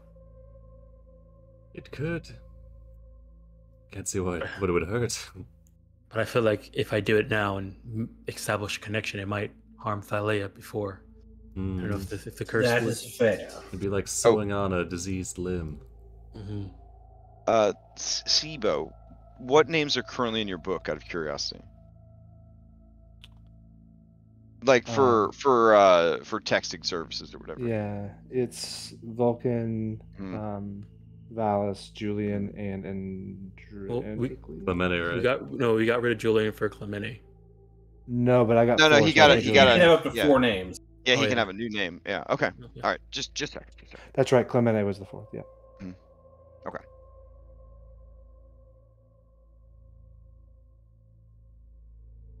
All right. Do you have any other questions for them? You can speak for 10 minutes. Yeah, I'll ask if anybody have any questions for the land here. Maybe you can ask them where the fates are. Oh, okay, that's a What's good one. their choice of door or cave?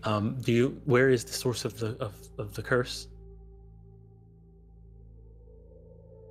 The stewards live deep in the earth, deep in the mountain.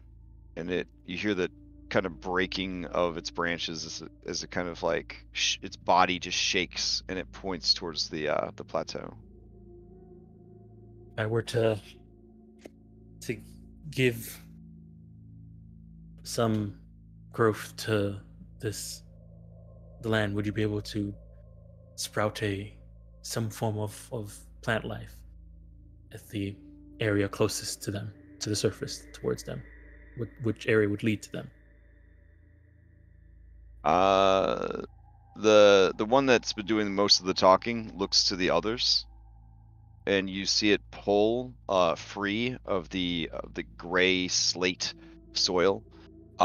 Its withered roots weak. It tries to walk, and it just falls over. Yelling timber just falls over. And it starts to crawl towards you. I will show you. Hey. Thank you. Do you think we could give him a hand, or maybe heal him up a little bit? Yeah, that's the plan.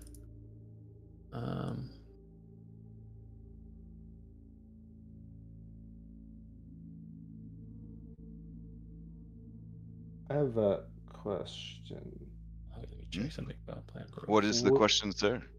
Would I get the impression that what's going on here is kind of like what Ventus was doing to the area around her? Like, is it a magical effect because of the fates, or is it... Many legendary creatures, or creatures of power, especially powerful magic, will exude a regional effect. So it is very likely that the corruption of the land is tied to the corruption of the fates. Okay.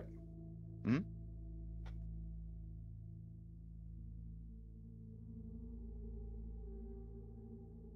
Okay. I'm just trying to read how plant growth works. If it would help or not.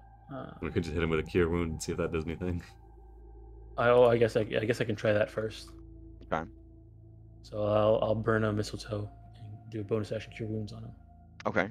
I mean, it appreciates it because it's in great pain, but it does not, like heal its. I don't know if it has muscles, but it's atrophied limbs and flesh. It just continues to crawl, scraping and breaking itself against the sharp stones as it starts heading back towards the craterous lake. Okay.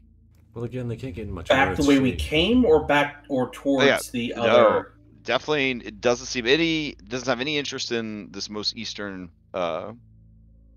gateway. Okay. God damn it! If it's that first opening again, I think we're gonna feel all very stupid. No, we're gonna feel better because now we know for sure. If the fates are so conniving, what if they placed these tree ents here and then brainwashed them to think that that's the correct door? I mean, that's true. Philana stands behind Nim and just nods. Like, you know how like every mean girl's got like a hype girl? Like, yeah, she's doing that behind Nim, like, Oh. Can't trust anybody. Can't trust anybody. See, I was all ready to take that door, but now this tree wants us to take it. It's a little suspicious.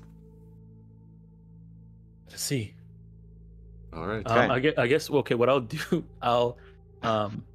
Can I see if this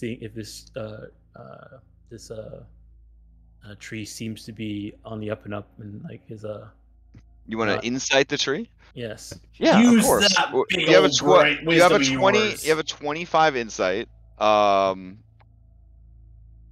You're confident the tree is not killing itself to show you the wrong door. Okay. But it is. It will die.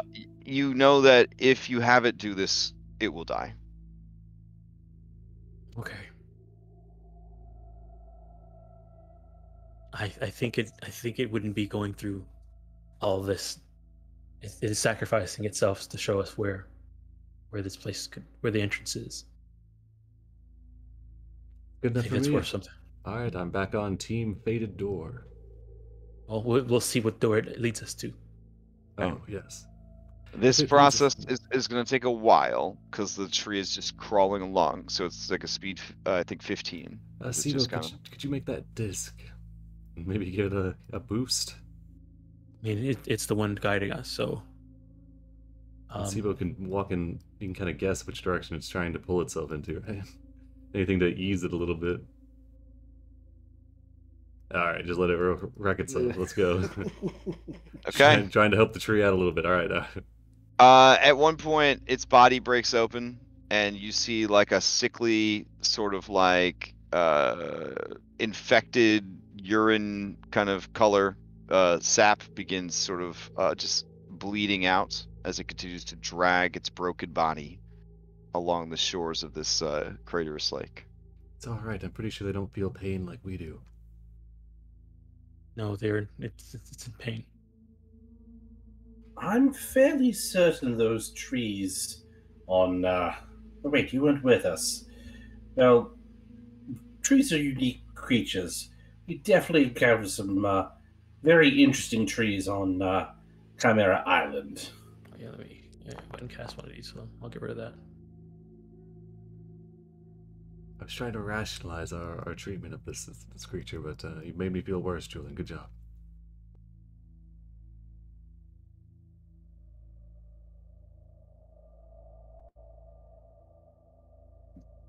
So you follow it, and I don't know if the sun begins to set or not. Let me check the clock. Let's see. Clock, where did you go? Clock, I need you. There we go. All right, let's see. Switch to hours. You spent a whole day just so that Nim could get back a couple of spell slots. All right, so we roll back. A couple high-level spell slots. These are important. All right, spending them on invisibility. So you left it. We'll say. No, there's no way you got Nim ready at 6:30. All right, so you left at 7, and then 1, 2, 3, 4, 5. So it would have only been noon when you were at this rock right here, and then you headed over to the forest. So that was like another hour or so. And then you talk to this guy, and it takes him over 2 hours to drag his ass over here. He goes past the hill leading up to the Dwarven Mine and the Strange Temple.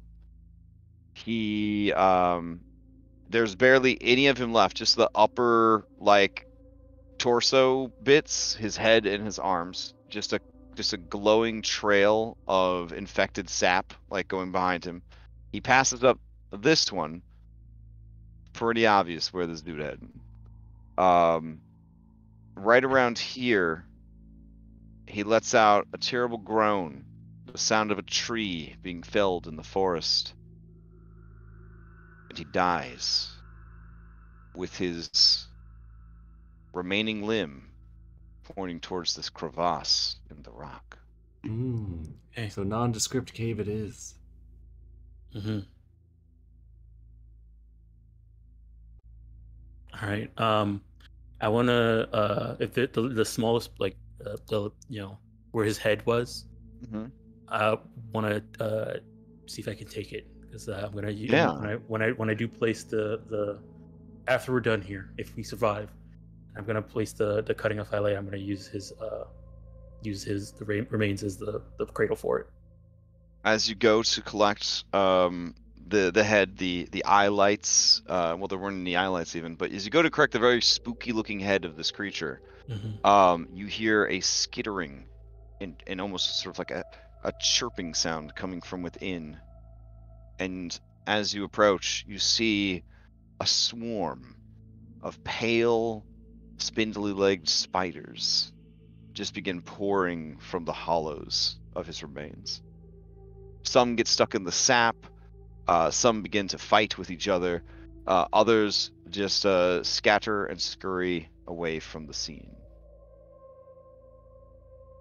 Hey, Not gonna put that in your backpack, are you? I mean, have you seen the rest of the plants and materials I use for casting in my backpack? Yeah, you're right. It's like only one more is Stebo's, I guess.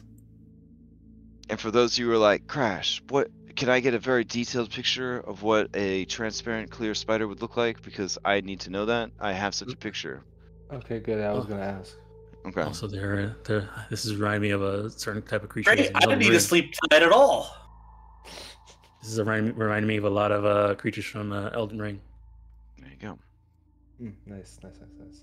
Perfect. That's great. There's millions of those, all in your backpack. I'm gonna walk over here.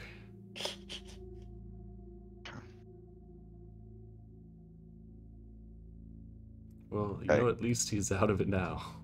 Falana says, but wait. Why are there spiders now? It was just sap. It was just sap before. And why were the spiders in his head? I don't know. Just Makes about as much sense as anything else here. Maybe that's just the typical ecology of one of these ents. What do you think, Maya? Should we do the crack or should we check on those other 2 caves? I think we should just go in the crack. I mean, you're at the 8-hour mark right now, so additional exploration will start to take its toll. Quick question. Mhm. Can, like, Sibo and Julian make, like, an archon, like, put their heads together as far as, like, research having been done about the fates? Like, do they control spiders and things like that? Spiders are frequently associated with them because they are constantly weaving. Yes. Okay. But they're a symbol, but is it something like they have like direct dominion over, direct control over? Generally, like deific figures, there's a strong association that, they could be those creatures, they could control those creatures, they have dominion over those creatures, and those creatures are important to them. Well, in that case, I mean, while Julian's discussing it with Sibo, I guess the question would then become, well, if we're seeing these spiders, is it possible that the fates manipulated these spiders into pointing us in this direction? Or like the spiders controlled the tree to point us at this opening. Or they made sure that it died before it tried to kill it before it could show us in the right direction. Or it was dragging us around for 8 hours. Yes, those are all possibilities. Tychon says, or maybe there's another cave at the bottom of the lake. We can't keep just making stuff up. We're going to make it worse for ourselves. Got a point. Sometimes things just are what they are. So cracking the wall it is then. Yeah, No. let's just stuff ourselves in that crack. Let's do it. All right.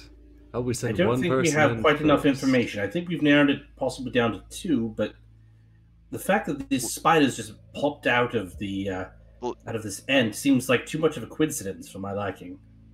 Maybe that was the way of the fates. As if it was fated to be. How about we send Tychon in? Go ahead, Tychon. You're saying you want to go into the cave, right? Well, yeah. Listen, I'm a minotaur. It's part of my birthright to know my way around mazes and labyrinths. I could just stand at the entrance to the cave and focus my, I don't know, minotaur senses, and I'll be able to map it out for you.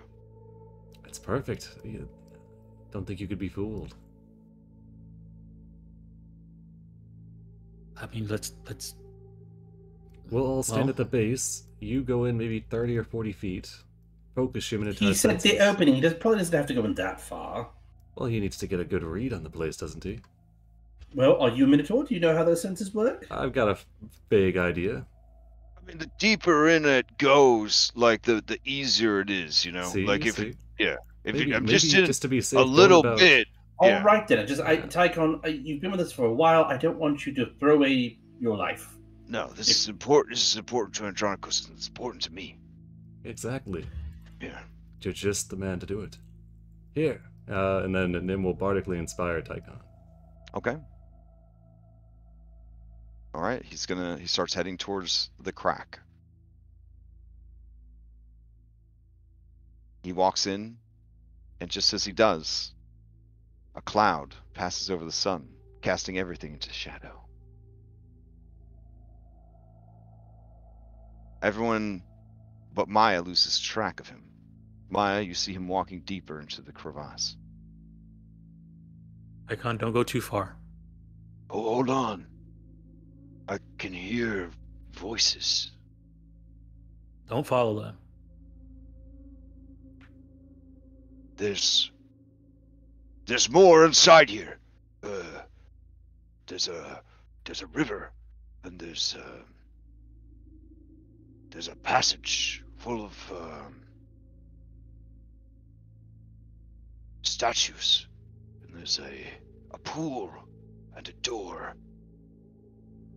I should go. No, come back. Huh? Come back. All right, he's gonna make a wisdom saving throw. Bardic inspiration. Okay.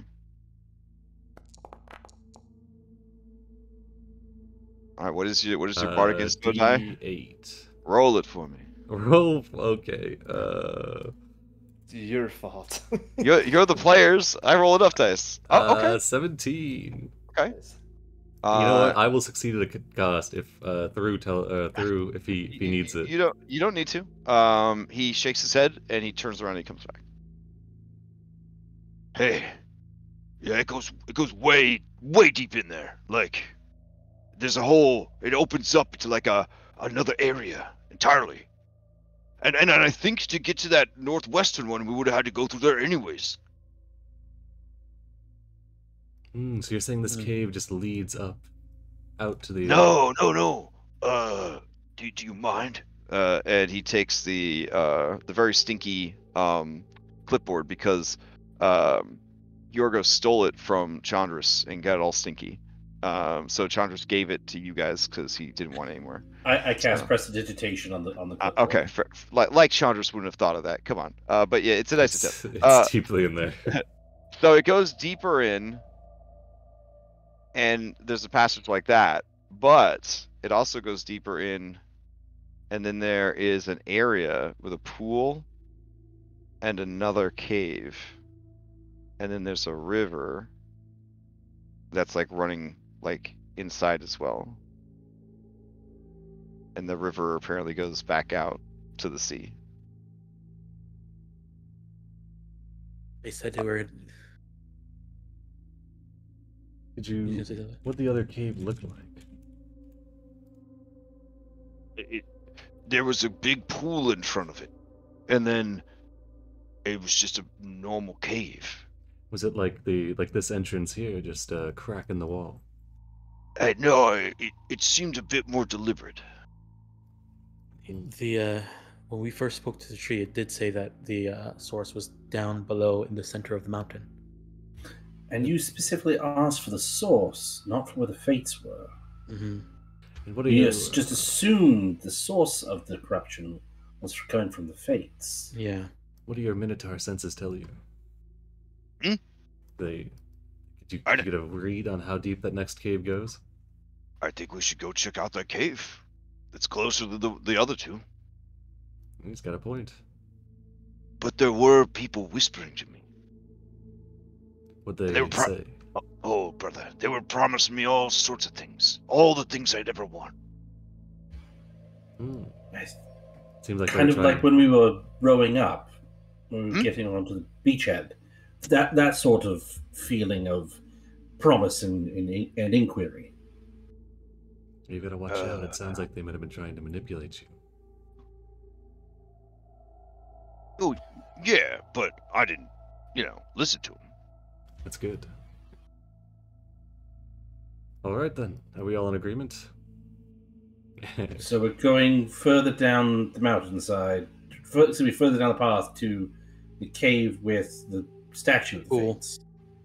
We could check out if this cave leads to the other cave entrance. We could go confirm that one is indeed just this cave entrance, and then come back down to you. That would narrow down all our choices. Depending on terrain inside this cave that he scouted for you, that would then lead to the exterior path that would then go to this cave. That you look at maybe 3 hours of travel on top of the 8 you've already done. You know what? Scratch all that. I'm a little tired. I think we should just go straight to the underwater cave, or the one next to the water. Sorry. So that'd be about an hour of travel. So you would have to make just DC 10 Constitutions. Yeah, we go down there, deal with the fates, get back up here, make it back to the boat, and we called it. Piece of cake. Mm-hmm. Now, so this cave leads to a a clearing with a pool and a cave entrance in it. And when we came down through here, we came and went to an interior pool, a bunch of cave entrances in front of it. Yeah, it's kind of weird like that. Mm. But it's way smaller than the Crater Lake. Looking back behind us at this this crater lake, is it like is there like a river that or something like that leads out back to the sea, or does it seem to be completely enclosed? It seems to be completely enclosed, which means it's either a spring, a basin, or it's being fed by an underwater source, which I guess is kind of like a spring, but it could be different. It could be fed by like underground river or something like that. You think the entrance might be inside there? In the water? Mm-hmm. Oh, why would they do that? It'd be really hard to come and go, don't you think? Well, yeah. You think Maximus would have jumped down there and swam down there? Probably not. I feel like Maximus would have gone through the crack. Honestly, if the layout's the same as when Maximus got here, probably would have gone through the first entrance. You know what? That's true. Unless he also had the ability to talk to a tree and was led here. Well, this is the one that we have the most information for. Do you want to have Tychon look at the other caves? I would feel more comfortable, but then again, I think at this point we need to start making some hard decisions, as opposed to just hemming and hawing our way through this, which I think we've been doing. All right. So we just put our hands to the wall, left hands to the wall, and just walk. Wouldn't that lead us to the other cave instead of to the right? But then it'll lead us back eventually. Or we could start with the right hand to the wall, though that's. Well, I don't know if we want to do that. Actually. This is the most information we have about this one cave. We've had the tree point us towards here. We have Tychon scout, and we do know that. Well, if the tree was truthful and it seemed like it believed what it was saying, I don't know if it was corrupted or not. I mean, it was definitely corrupted, but I don't know if that muddled its information that we got. But it believed. I believe it believed what it was saying was correct. I would trust the info more from that tree than... it's been living here. There was the Manticore King, though, that, also is living here. I don't relish talking to it, but Julian has a point that maybe we could at least cross-reference that with what the tree has told us. Well, we have been going for a while now, so do we want to keep going and now talk to the Manticore King, or try this cave, or continue to scout the other caves? Those are our choices. So we might need a pull. Okay. So Manticore King, crack, or continue exploring.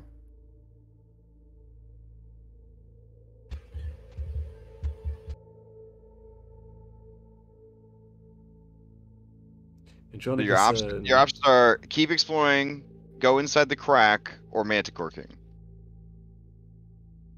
Unless anybody else has any other options they want to propose, I think that's the only ones that I think of. All right. Oh, back to the boat. I mean, it is late. It's not late, but we have been going for a while.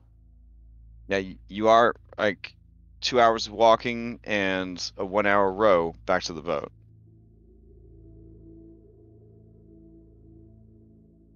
Are we voting for multiple or just one? I vote for multiple. Yeah, well, I'll close it in a sec. It looks like you guys are going to try to rest, though. John, is he muted? No. Oh, okay. I voted. Okay, the vote is in. Actually, before one last question: has Andronicos felt any, like, with him and his items that connect him to his family? Has he felt anything as he's been walking around here that has any ties to his family? No. Okay. All right. Looks like you guys are 4 out of 5 resting. Okay. So, do you hunker down in a cave, or do you just look for like a overhang of stone to try to block out the acidic rain? Yeah. Okay. Yeah. I guess so. Yeah. If there's All like right. Someone give me a survival. It would be with advantage if someone helps you. Nim is a bard, so proficient in every skill. I have a +7, but I'm not proficient. Oh, Nim's not geez. proficient, but has a plus. Oh wait, they're half proficient and they have a +4, so like not the worst, I guess. Yeah, I mean bards are considered proficient in all skills. Yeah. Jack of all trades, baby. I mean, is Alright. +4 our best bet? Do you have to be proficient to make this first roll? Well, he's half Correct. proficient, Yes. so. Yes. Okay. All right. Anybody else proficient? Okay. Here we go. Make sure my thing is. Oh, it should It was auto hide it. It was either perception or survival. I picked perception. All right, I threw my survival out there to the wind. Okay. Yeah, you actually find a really good outcropping of stone. Oh my god. I'm on it. Sandwiched between the crack and the cave that has the 3 fates, beautiful statues, the golden thread, and all that. I'm about right here. Yep. So you tuck yourselves in. Doesn't even take another hour of walking, so you don't have to make a check, and you will be dry all night. Wow, I'm really, really carrying this one, Finally. Turns out I'm an expert at wilderness survival. Do you guys need to do any camping activities, or with the benefit of Nessa, you would not have to worry about a random encounter jumping you in the night. We could simply fast forward to morning. I mean, the only benefit of doing at this point, the only benefit of doing camping activities would be to get inspiration. Yeah, but if you do, that I will forgo her. I won't forgo her ability, but there will be a chance that something mean enough will jump you. So that's kind of the trade-off. Is you could camp without any issues, but the trade-off is just it's done, one and done. I'm down for just going till morning. Same. All right. You rest up in the shelter of the sort of smallish alcove that Nim was ever able to find, and you sleep through until early morning hours. So we'll say 4 in the morning you get up and continue. Yeah. All right. Okay. If we do rank choice, the next boat was crack. All right. So you need a fresh. Oh, okay. So you want a fresh one, or just go? The second vote was crack. All right, so you guys head into the crack. All right, as you are delving deep into the passage, it does come to a bit of an intersection. To the right, you can hear the rushing sounds of water, and that leads towards the river and the pool that was mentioned earlier. Left would lead out of the rock formation and into a narrow pass that would then lead out into open area that would then lead to the northwestern cave.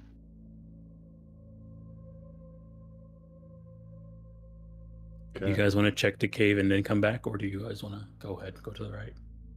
The right one is closest. It's up to you.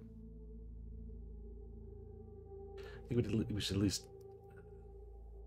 It's right here. We might as well, and Okay. hopefully the fates are there.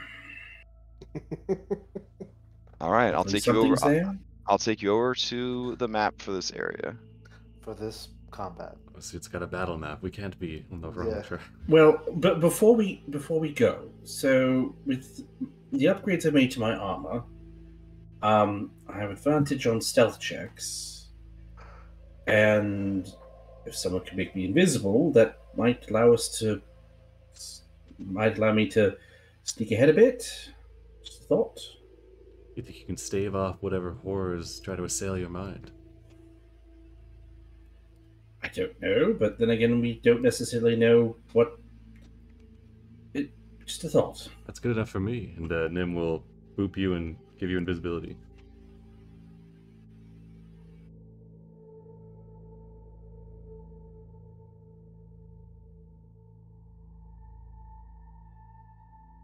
if Kyra was here, she would say, "Look, guys, the map is labeled Entrance to the Fates with the abbreviation of the campaign. What are the odds that he's storing multiple maps with the same name? This has to be the right entrance." Depends how badly he wants to. What if on one of them Mythic. you put an underscore and then real? Well, the Foundry Sage knows that you could show a different name to the players than the actual stored name of the map. One of these leads to a Pathfinder module, I think. Oh, well done. Yeah, I got you. Okay. You talking about the Rune Lords? Yeah, okay. All right. So here's an interesting phenomenon. There is a precipice here marked by these elevation changes that I briefly entertained back on Roll20 to help me remember where elevations were. Now on Foundry, we could have just, marked them with the magic of Foundry. But this is about a 50-foot drop down into the ravine down below where there is like a river type thing going on. There is a weird formation of stone that looks like the gigawatt symbol from Back to the Future. Yeah. It's a simple enough jump for all the bad boys and girls who are ballers and have athletics training and decent strength. For everyone else, it's a pretty intimidating 10 to 12-foot jump to get across. Is Nessa one of the ballers? Yeah, she's very strong. She will Okay, carry you on your back and just jump across. Yeah. Well, I can just I'll challenge his floating disc. Oh, okay. Yeah, I'm gonna stand on one side, Tycon on the other, and we'll just fucking toss people across. I think the problem with floating disc is it descends to the it'll start sinking as elevation. soon as it gets over the. Yeah. Okay. So yeah, Tycon and I'll just toss people. That works. Okay. All right. So yeah, he goes. Careful tossing Julian, he's invisible. Whoa! And he runs across. That he prepares to catch people. All right, who's first? You should try throwing. Maybe Julian should hold something that's visible when he goes across. Okay. Versi, being a powerful fake creature, just misty steps across because she could do that at will. So she disappears into sea spray and then reappears over there. Psh. So hot.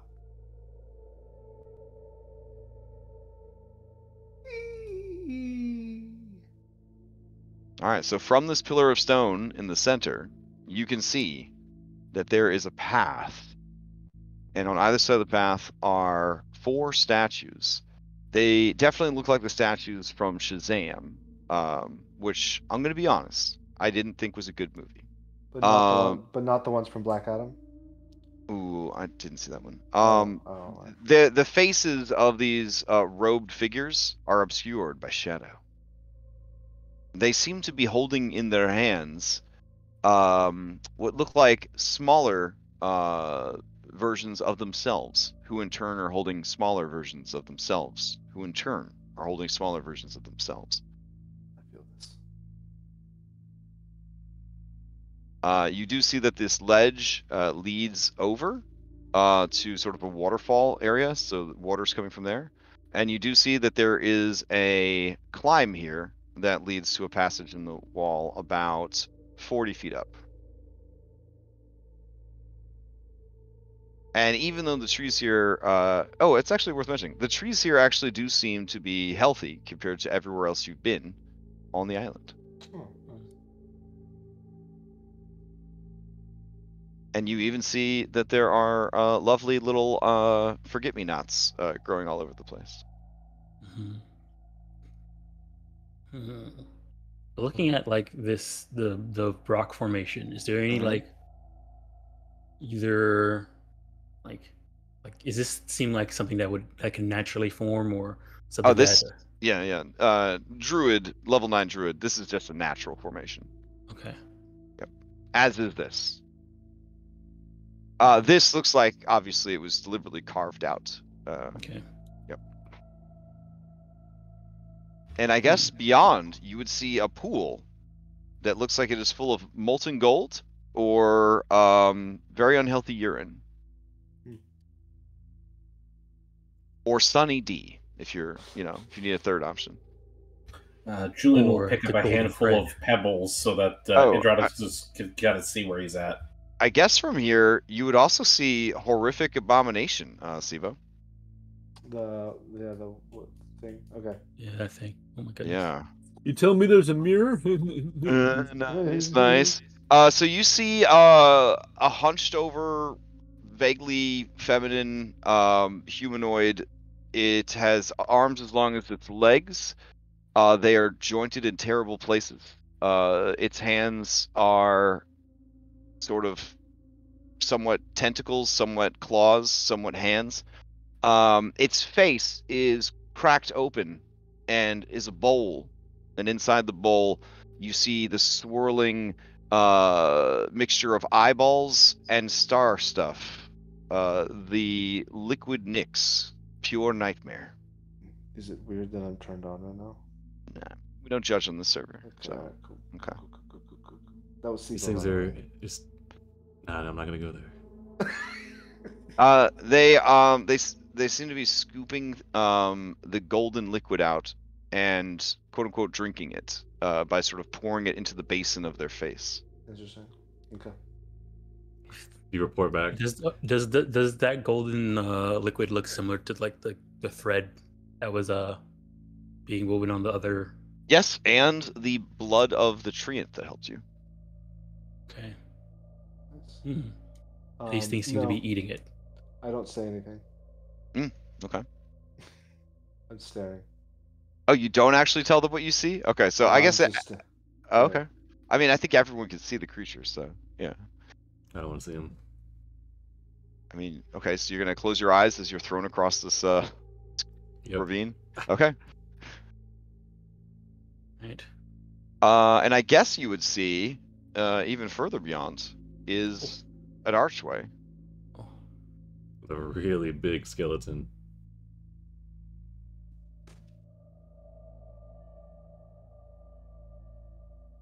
Alright, Right. who's doing the tossing? You don't need to make checks. You guys are 9th level. It's fine. Nice. You know, if making checks makes you excited, No, you certainly no, okay. I'm good. All right. Thank All right. Another Ionis. Do we want to I mean, if so long as Andronicus can, toss Julian, and then Okay. yeah. He's a those creatures don't look the friendliest, I guess, or they kind of remind me of the weird creature that Lutheria made that was in the Exile Island. Do we want to walk in through the front, or do we want to climb up this area?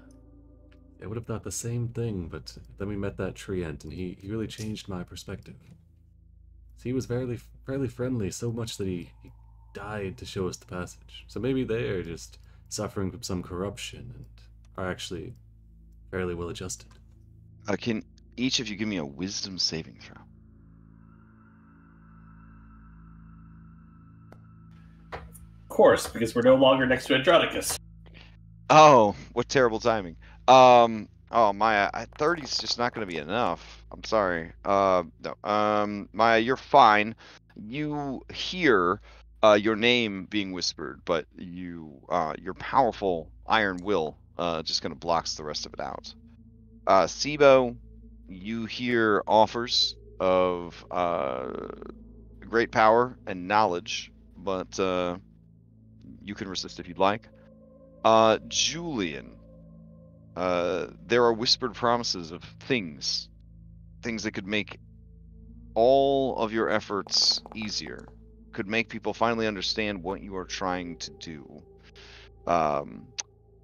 Nim and Andronicus, the same sort of feeling is overtaking you that you must proceed.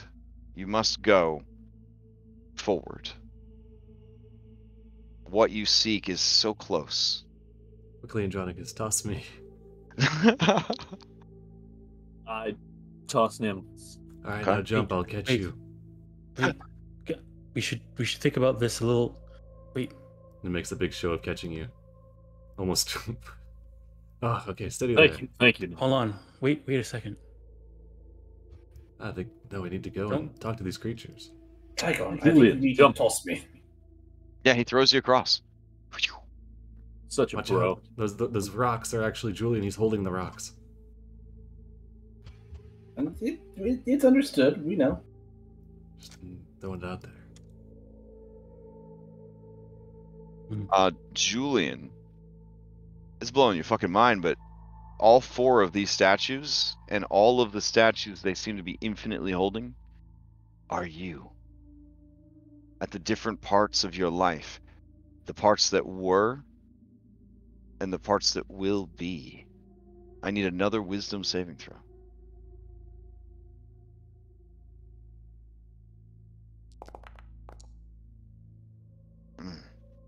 I'd like to add my Factoration die. Okay. Avoiding your midlife crisis. That's a D8, right? That's yeah, D8.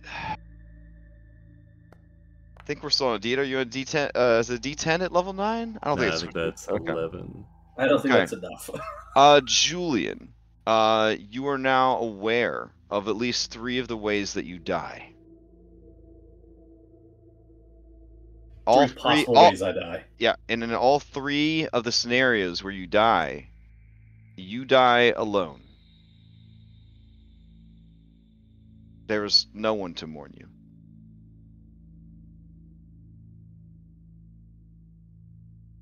Got a feeling a few of them are sea monster related.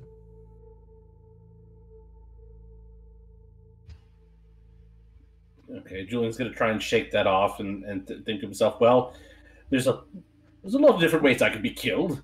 I'll just try to do my best to avoid all those. You want me to list them off for you? Lava? That's more of an eternal thing. Oh, okay. Actually, I will message them to you. You do not have to share them with the others. Okay. Mechanically, this means that if you are in a situation where one of these things might kill you, the events surrounding it. It's just gonna happen. The events around it will be at disadvantage or advantage, whatever would be more likely to lead to that death. Oh dear.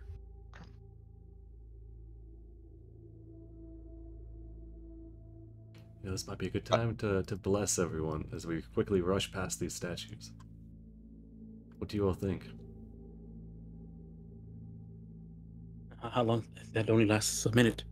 How fast can you run?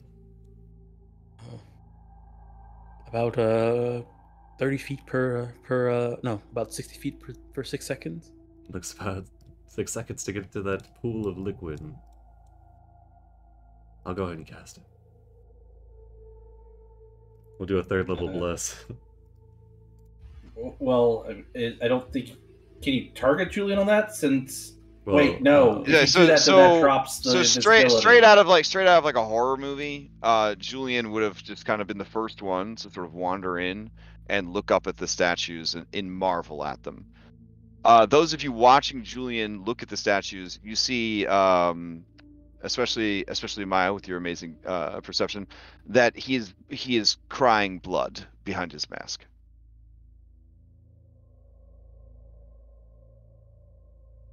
Julian. Yes. You all right there? You okay? You okay? Yes. What happened? You're bleeding from. Could you remove your mask for a second? He will do so. Does anyone else look at the statues? Sibo 100% looks at the map. Yeah. Not if Sibo, you would have looked at them or no? Yes, I would have. Okay, give me a wisdom saving throw. Where's that, John? Okay, good. Doesn't mean anything, bro. Okay. Oh, fuck you. I was hoping for a wisdom saving throw, not intelligence, Wait. but Oh, I hit the wrong. Yeah. okay. It's -1 for that. Yeah, it's. Oh, it's still fantastic, right? Oh my god, wow, your brain is so big, bro. Okay. So Sibo, you look into the future. You see the 3 ways that you could die, not that you will die. In these situations, if they present themselves, you will have advantage, and the situation will have disadvantage to prevent these deaths from happening. Is one of them Kyra holding me and screaming, "Why?" looking in the sky at like some monstrosity? I'm gonna message them to you, but Okay. Okay. Cool. I just remember when we were in the tower, right? Yeah. Let's see. All right, I think Nim would look. Oh, really? Oh, dang. Well, nobody Okay. called out the statues are bad. It was just Julian staring at them, and I don't think he's perceptive enough. And weeping blood. He doesn't know if Julian just does that. All right. Okay, we've been traveling together long enough that I think that you know that he just doesn't randomly start crying blood. You just whipped up a new suit of flying armor, Julian. Yeah, I don't know if weeping blood's that. I don't have the flying pot yet. Well, you showed me the pictures.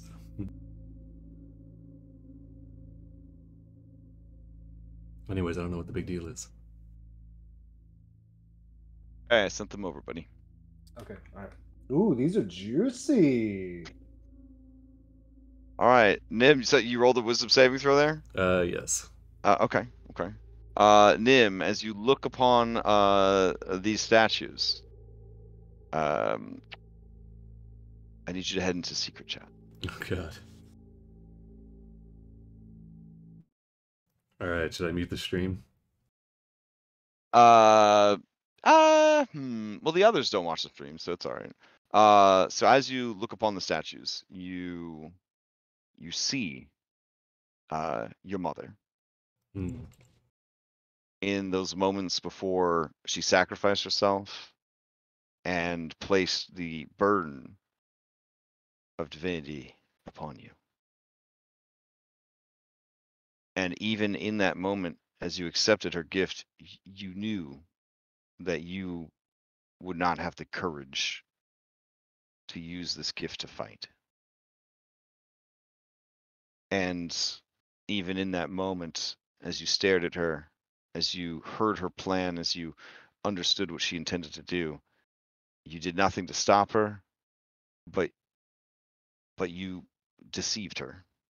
You were a coward and a liar. And the statues turn and look away, infinitely unable to make eye contact with such a tremendous coward, such a huge disappointment. Yeah, so Nim's gonna say what they did nonchalant, but yeah, they're dying inside. Okay. I think only Maya would pick it up. Okay. I guess I'll message Maya. Okay.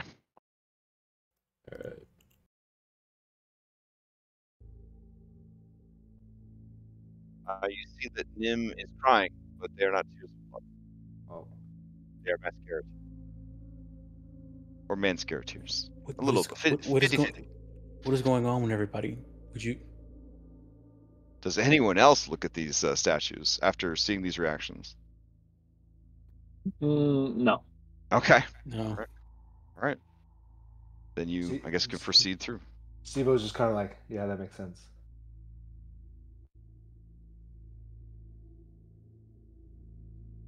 Nim, what's wrong? Come.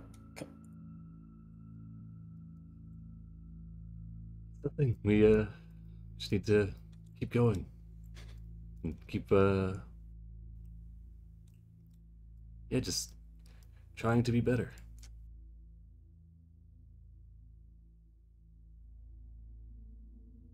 Oh, okay. We should have crawled up that side path instead of going through here. I'm gonna go ahead and drop the bless now.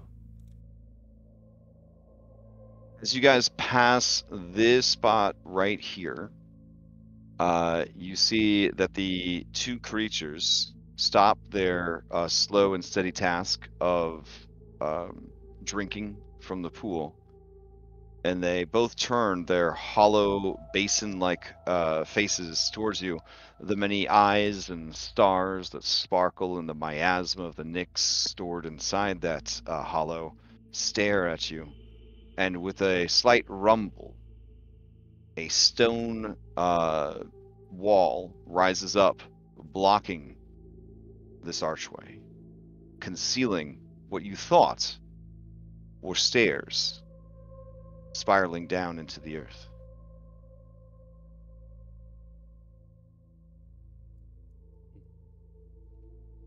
Probably a riddle. Maybe there's one that only lies and only truths, you know.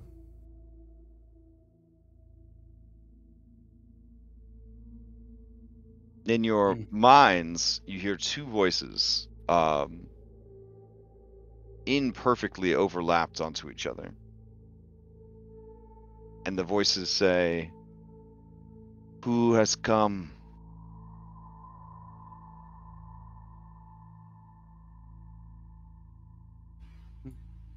We are the heroes of prophecy. We are those who have come. We seek the fates.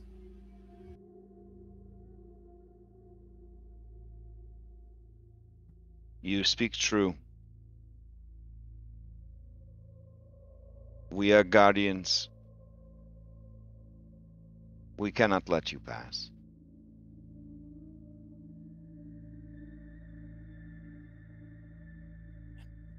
Why not? You bring with you one who is hated by fate.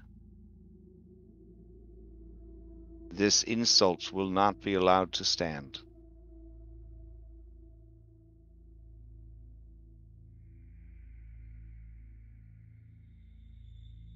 Hated by fate. I'm gonna glance at Andronicus. It's either that or Versi. Either that or Versi. Yeah, you see Nessa wipe her brow like, whew. When you guys say it's got to be a Andronicus or Versi. Guardians, are the others allowed to pass, or just the one hated? Not allowed. All are one, and one is all. Is there a way we could make up for their hatred? Maybe a bargain or something? Peace treaty, a parlay? Of making deals with. You may enter uncontested if the one hated by fate is drowned in this pool. Can they be resurrected afterwards, or is it Those who die in the pool are sacrificed to fate. That's a tough call. Who is the one hated by fate? It is not our place to say such things. They would know.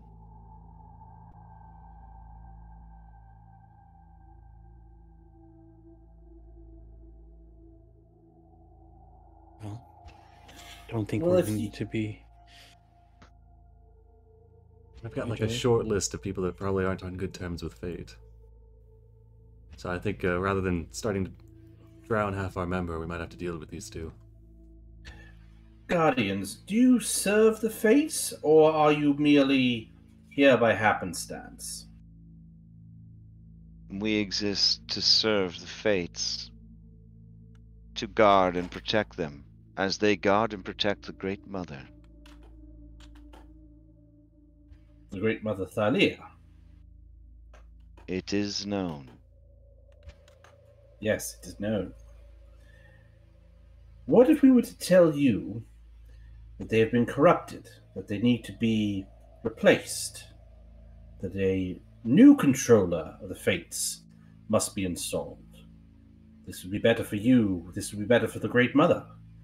What say you to that? Shall you let us pass? We are creations of the fates, birthed of the power lent to them by the Mother. We manifest their will. We show their intent. We gather the source of all things, that they may be strong. We shepherd. We watch. We guard. Should the fates die, we will die. And in death, perhaps, our suffering will end.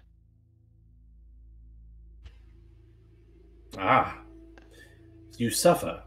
In that case, you should most certainly let us pass so that we may fulfill our destiny and replace them. Would end that your we suffering. had a will of our own, but we are merely doing what we were made to do. Unlike you, we serve fate. We play the role we were made for. You aberrations, you motes of chaos, you do as you please. You tear the fabric of creation. We protect it.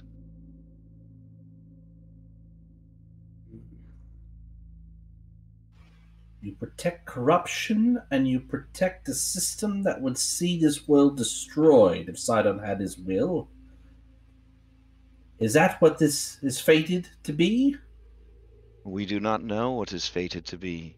We do only as we are made to do.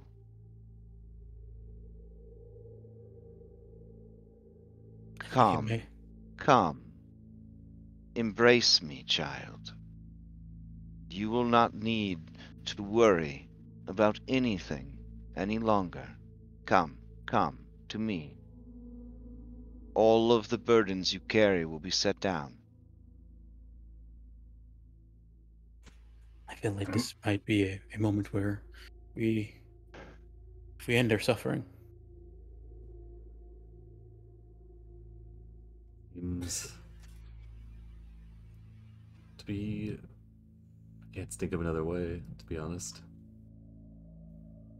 Need to get to that door. You can't go very well. Be sacrificing anyone?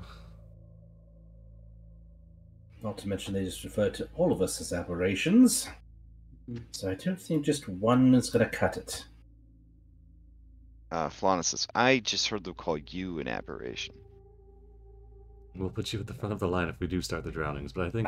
Yes, but they did also say one is all and all is one in this particular case, but that may just be the final boss. Oh, no, Falana, I agree with you. I heard that as well.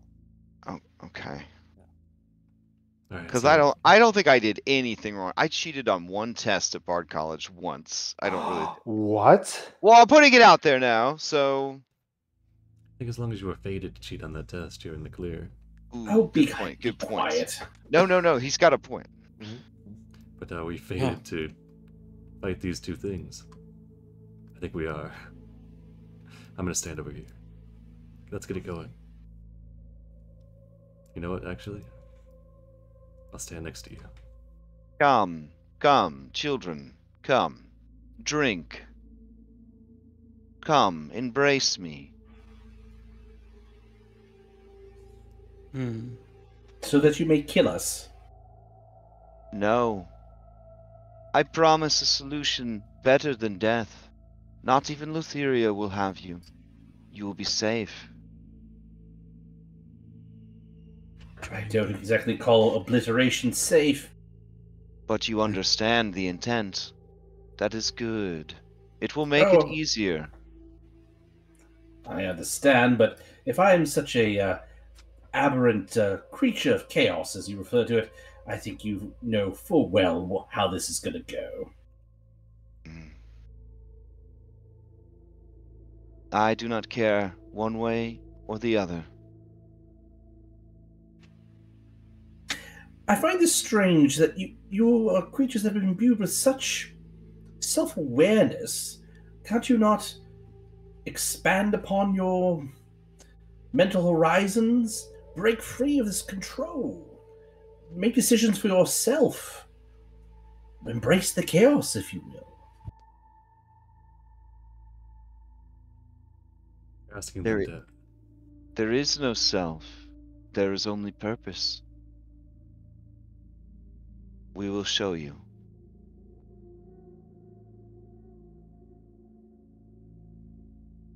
Julian's going to very quickly cast False Life. All right, and then we're off to the races. Okay. Let's see. Oh, hold on. I gotta make sure I grab everybody. There we go. You want us to do the when we, you just make an encounter and we throw ourselves in. I don't mind doing that. Oh, Make it easy on you. Yeah. Since we always have our B team like stacked up on top of each other. But it's such a nice change of pace to always be able to see who the B team is and where they're at. So, yeah. Instead of like, Oh, yeah, man, they're at the Sibo. start of the dungeon. Yeah. That one's tough. Oh, jeez. Oh boy. A lot of dice. Oh, jeez. As the champion of Versi, I will go first. Oh, you were fated to. There you go. All right. Let me grab some combat music. Let's see. I cast invisibility and run the other direction. Sibo, I'm pretty sure you're What? fated to slay them one blow. Honestly, we're not fated for anything. You got this! Yeah, that's true.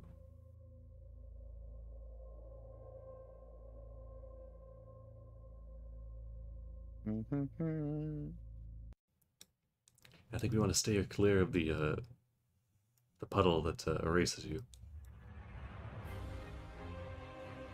Oh no, this music.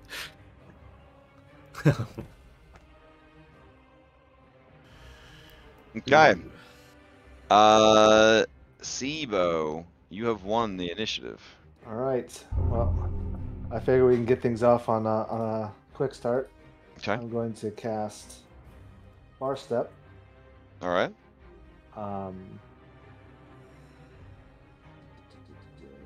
Bonus action, right? Sweet.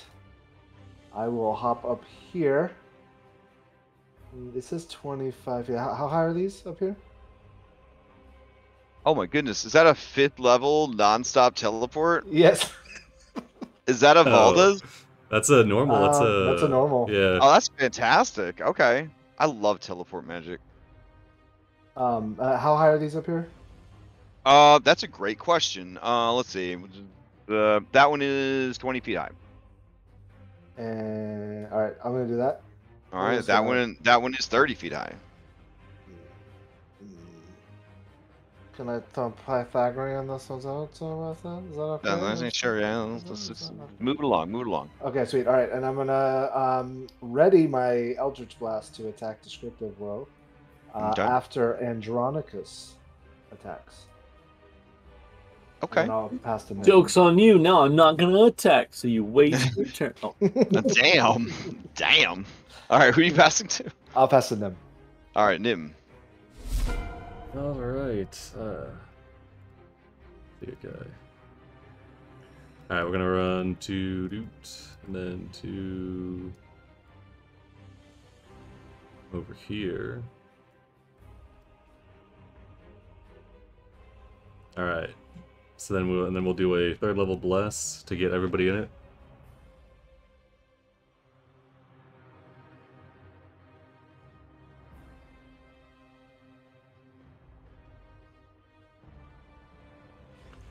And then we'll say, Andronicus, careful out there. I think they might be getting for you, and we'll give give Andronicus a bardic inspiration.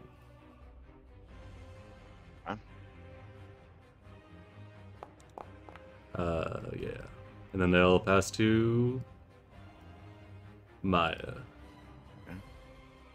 As you pass to Maya, Andronicos, can you come into secret chat real quick?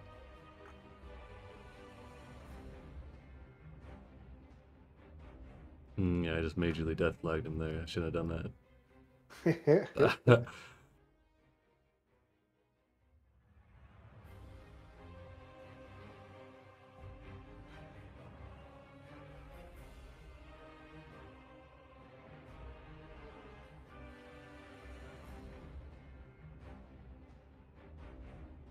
If I should just use my 4th level slot now or not. Just do it. All right. Save the 5th level for the fates. I don't have a 5th level. Oh no, sorry. Use my 5th level slot now. Oh, yeah, I mean, might as well. One. Let's see. waiting to see what these things do. Elemental or dragon? That's the question. Showing up and using a dragon to mess up some fates. Be pretty dragon lord like. All right, you passed. Who's best? Maya. Maya. All right. Let me see here. I guess looking at these creatures, they're looking good. They're looking real good. Can I try and study them a little bit more and see if I can figure out anything about them? Sure. You would like to do a bonus action knowledge check to see if you can figure out more about the creature. Okay. Yeah. These are aberrations. So I'm gonna say, based on what these creatures are, this would be a intelligence religion, or intelligence arcana. All right, we'll go religion. Okay.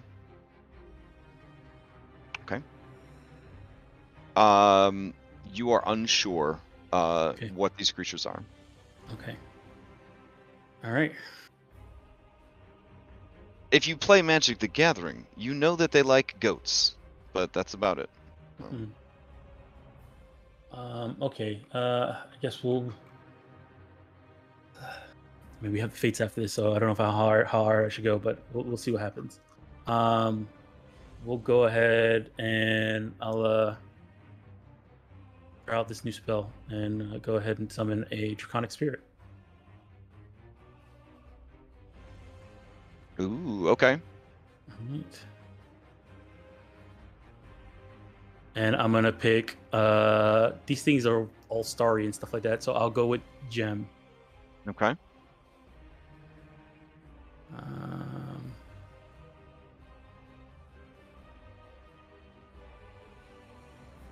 Let me see here. Oh, remind me this week to talk to you about this incredible idea that Gyoza had about bringing back the other summon spells using MCDM minions. Oh, that would be so good. Yeah, he's so smart. Yeah. All right, bonus action, and let me see here. I'll step back to here. And Gem Dragon Wormling, accurate. Biblically accurate, but accurate. All right, and then let me see here.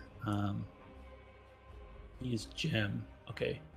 Oh yeah, when I summon I have to pick a resistance. I'm gonna go ahead and pick. Oh, it's important to note that you guys are in a cavern, so there is a ceiling here. The ceiling is 50 feet high, and these pillars run floor to ceiling.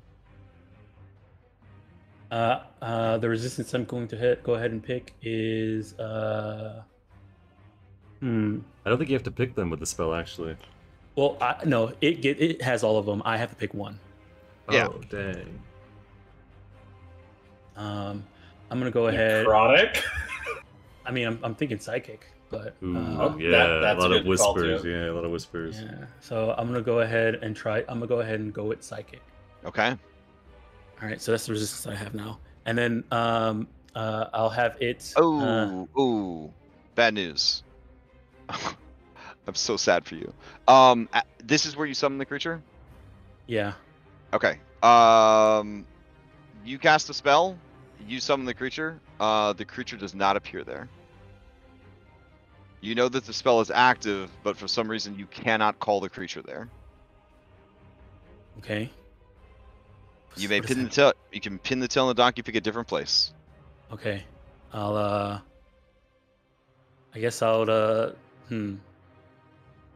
I guess in that case, if that happens, then I would summon it maybe under me and land on top of it. Then. Okay. Yeah, you do get when Gem, you get all those resistances. It says whenever when you cast a spell, choose a family of dragon, chromatic, gem, or metallic. Yeah, but the actual thing on it says when you summon the creature, choose one of its damage resistance. You have that resistance to the chosen damage type until this point. Dang. Yeah, I missed that Yeah. part. Yeah. Yeah. But it was Okay. way more red. All right, so I'll summon it under me then. Okay. Hold on. Sorry, I'm not trying to be a dick. Hold on. No, it's okay. Okay. Something else must be going on. Nope, you can't summon it there either. All right. You get one more try, and then the spell fails. All right. Can I summon it in the air above me? I think you're gonna have to. As you try to summon it, in the air above you, you can't, and you realize that something's wrong. You could not cast a spell there. All right. Do I still lose the spell slot? Unfortunately, yes. Okay. All right then.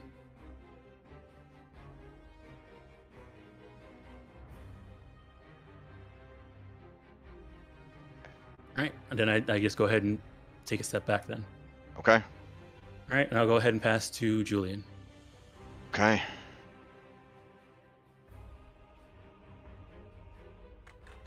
Well, this is unfortunate. Where exactly was? So Sibo was able to use his teleportation magic. From what? He From right was- there? Yep. Yeah.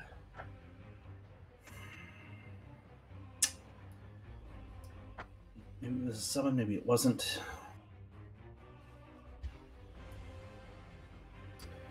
All right. Gonna bonus action cast Chromatic Bullet. Hope for the best on this. I'm gonna use 4th level spell on that, and then I'm gonna burn a sorcery point to upcast it to 5th level. Okay. Hold on a sec.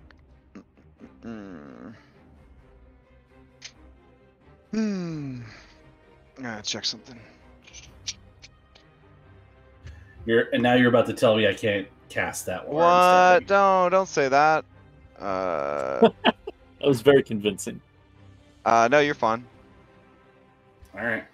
All right, so you cast Chromatic Bullet. Yep. Okay.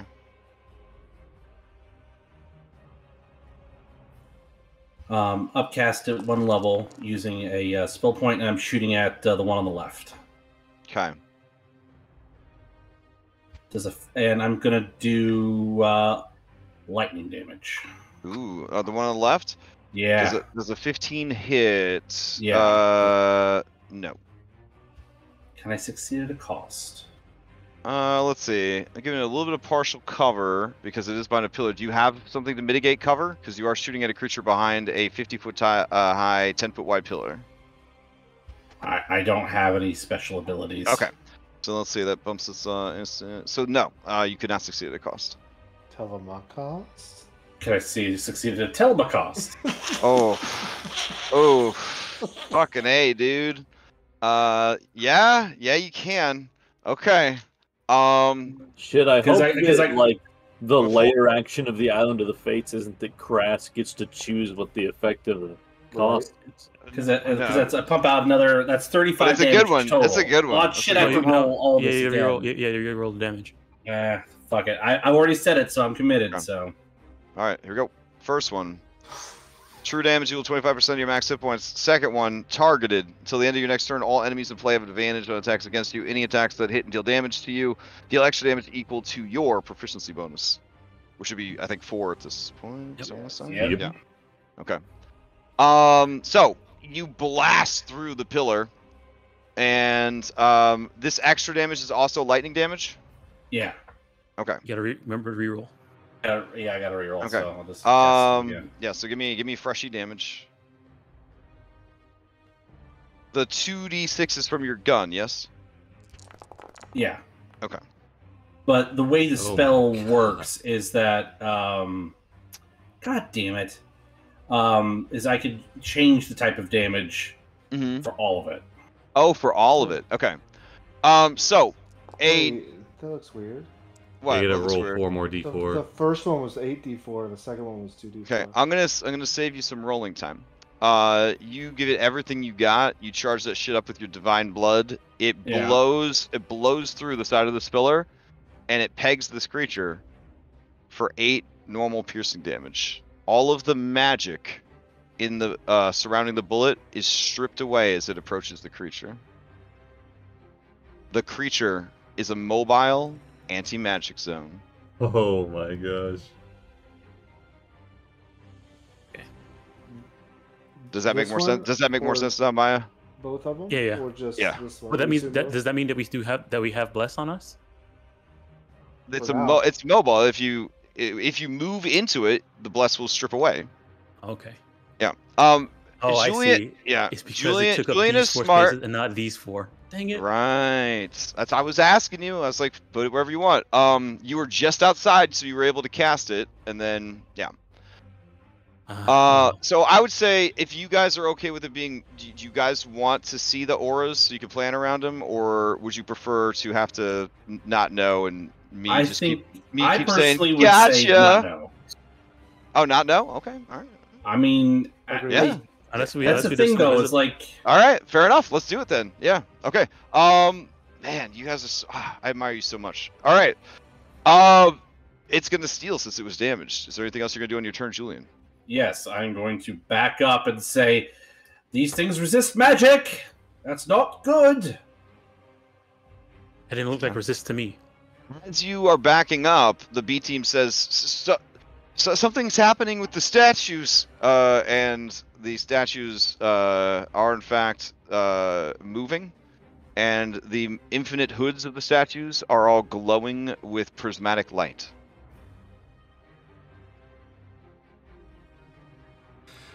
Whatever Well, that I'm means. sure it's fine. Yeah, yeah. Maybe I get to cover. Here, I guess to really sell it, I'll put a prismatic light down. Hold on. Oh, yeah. Because we have the magic of Foundry for now.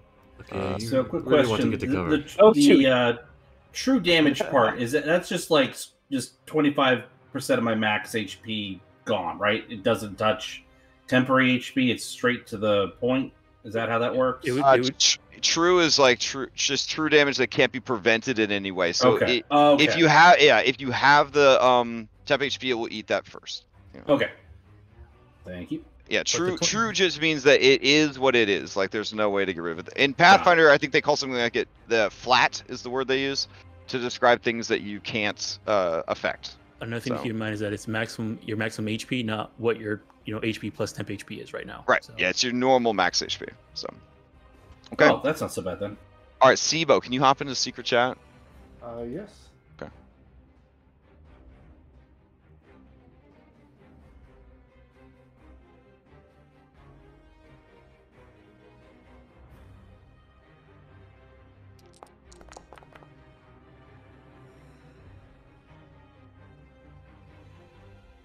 Whew. What was that con save for? Because I took damage. Oh, fair enough.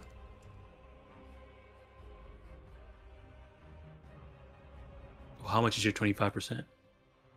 16. Okay, you're good. And because I had false life on, it ate all the temp, but I don't take a single point of real damage. I think if you just take temp HP damage and not actual HP, you don't roll a con save. No, you do. Well, do, no, I do. took a single point of real damage. Temp HP, taking damage is taking damage, regardless of whether it's hitting your temp HP or not, unless it's a shield. That I think the only thing that does that is the Abjuration Wizard shield. Oh, might specifically call it out. Yeah. Fair enough. All right, so let's see. Craven was hit. It is going to go. You hear the bloop, bloop, bloop of 3 shared Paragon actions. So the 2 creatures share 3 Paragon actions. All right. It is going to, in a horrible movement, it is going to, because again, look at this body. This thing haunts me. The artwork for this just haunts me. It begins galloping. And it clings to the pillar like a spider, and then flings itself off the pillar towards Julian. Oh my god. Falana cries out, "B team, B team!" as she rushes away, and Versi is knocked down at Andronikos' feet. As the creature lands next to you, it is going to... You feel all of your magic shut down. And I guess Elpis being a familiar, poofs. So how many of us lose our bless? Let's see. Nim, you are okay. That's it. All right. And if the way, okay, do we know? I guess I'll probably check once it's on our turn. But we only lose it while we're inside. It goes back on if we get out. Generally, that's how it works. Yeah. Beholder rules. Yeah. Oh, shit. Well. Yeah. Okay, yeah. Well, Fights like this, unfortunately, we have to go the caveman route of math and such because I am too lazy to set up a macro effect on the creature that has an aura tied to it that shuts off all your effects and then turns it back on. Don't So worry about it. I just turned it off. We just mental math this stuff. All right. But I don't would believe it break my concentration technically then? No, Like... you're still concentrating on the spell for when it comes back. Okay, just doesn't work right now. Got it. Mm-hmm. Okay. David, have I never run you through a beholder? No, there has to have been a beholder fight. What? No. Where was the beholder in the Storm King's other adventure path? I never saw it. I never saw it either. Just saying. Well, it was before our time then, because we joined partway through. No, it was in the floating cloud castle. It was like the royal vizier of the Cloud Duchess. I was the cloud castle. We was melee at that point. Okay, yeah, you were like magic. I don't give a shit if you're turning that off. Okay, fair enough. We Okay, also didn't go in it. Oh, but in the post-game series they did. They went back to it, and there was a beholder. Okay. Anyways, then you're going to learn tonight how anti-magic works and how fun it is to play and run. All right, so the creature moves in, and it is going to attack with advantage. Yes, as it moves towards you, many of its eyes focus on you, and it is going to use its Disrupt ability. That creature has disadvantage to its next attack, roll ability check, or saving throw, or the next attack against it is made with advantage. So it will just make sure that its attack is made with advantage. It can target one already had creature. Advantage. Did it really? Yeah, because I took Telemachos, so it's now targeted. Oh, fair. Okay, thank you. We'll give that one to Maya then. All right, there you go. Your easy target or disadvantage to the next thing you try to do. All right, as the creature moves in, it is going to use its multi-attack. Its multi-attack is a series of 2 claws and a bite. Oh. All right, so here's the here's the first one. I'm getting bit by this thing. Here's the second one. Eye jar. Oh man, it's psychic. It was the right one. All right, so 21 and then a 13. Okay, so the 13 will miss. The 21 hits. Okay. Now, because of my armor and because of I'm innately resistant to psychic. Beautiful. So I have all the damage. Sweet. Anytime you are hit by their claw attacks, you gain 1 stack of misfortune. Oh shit! All right, great. Yeah. Well, at least misfortune is not stack up. Yeah. And so you become unlucky, and the creature becomes lucky, as it drains your luck. All right, since it didn't hit with both claw attacks, the other thing that would have happened doesn't happen. And then the creature leans forward or lunges forward to bite you with the hollow Nyx-filled cavity that is its face. Despite not having a mouth, you psychically feel as if it is trying to bite your face. Oh, also you take an additional 4, I guess, slashing damage because of the thing that would have added your proficiency bonus. So another 2 points of damage. Here comes the bite. 18. I don't think hits. Nope, misses. All right. It leads into you and goes, ooh, yeah. Since you have already acted, it will pass to its allies.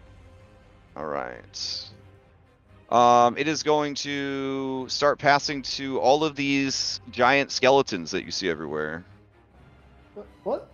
Where? All right. All over the map. There's giant skeletons all over the map. Yeah. I don't see them.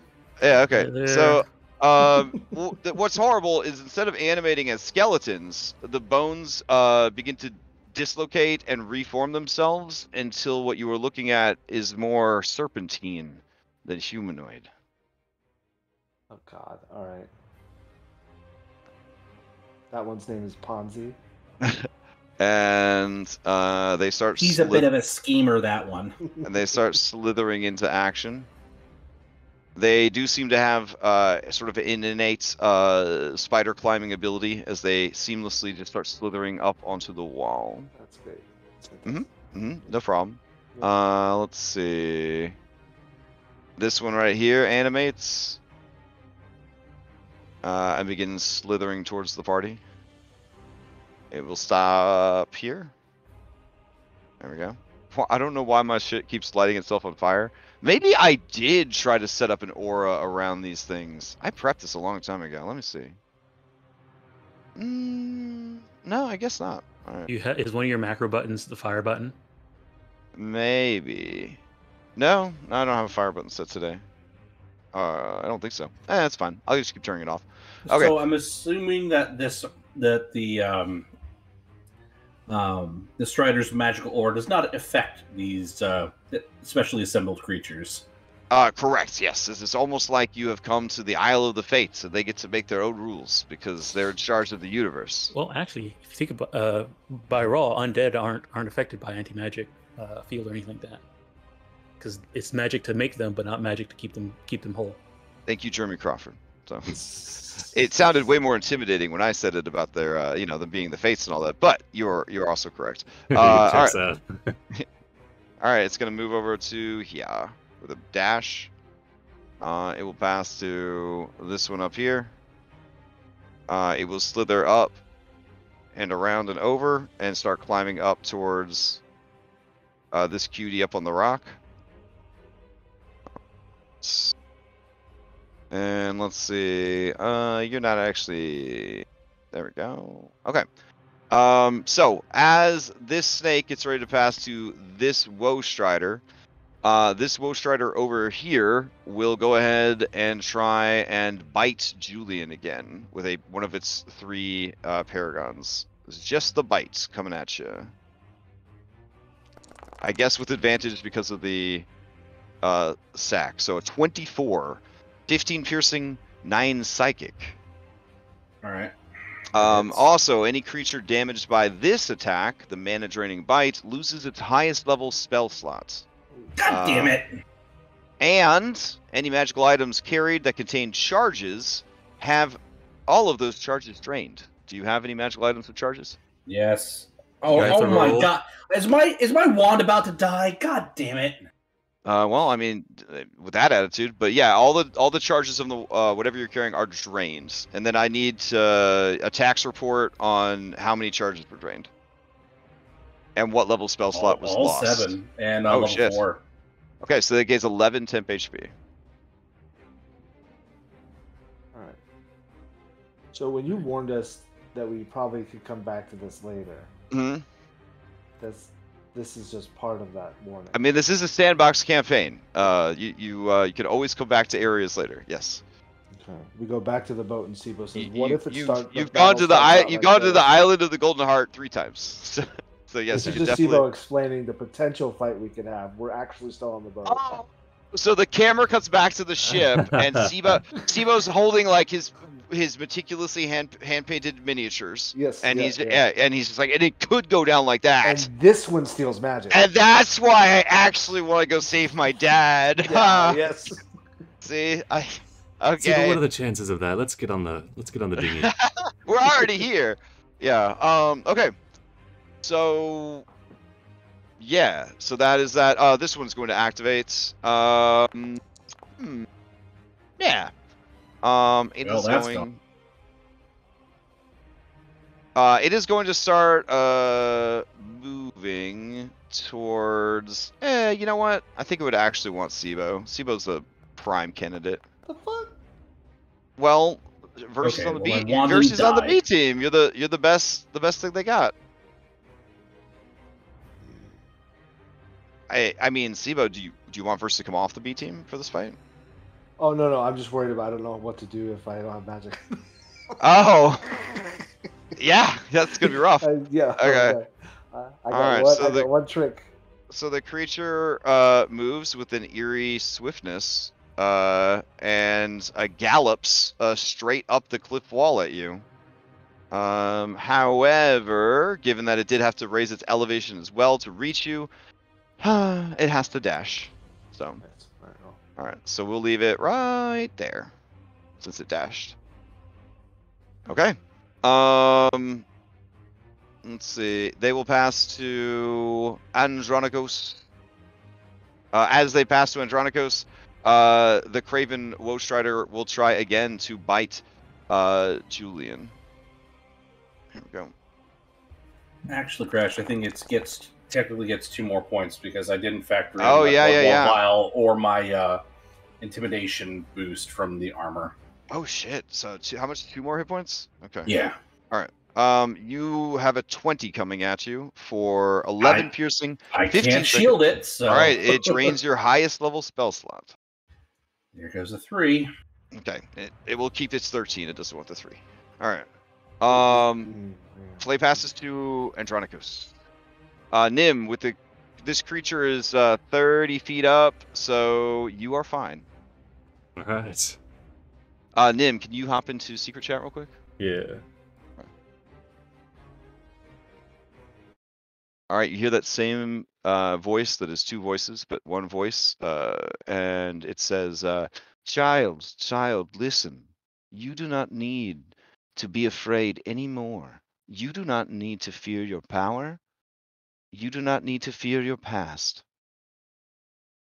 My master has prepared the way for you. They have the secrets that you seek. They can protect you when what you value most is taken. They will show you a way back to it.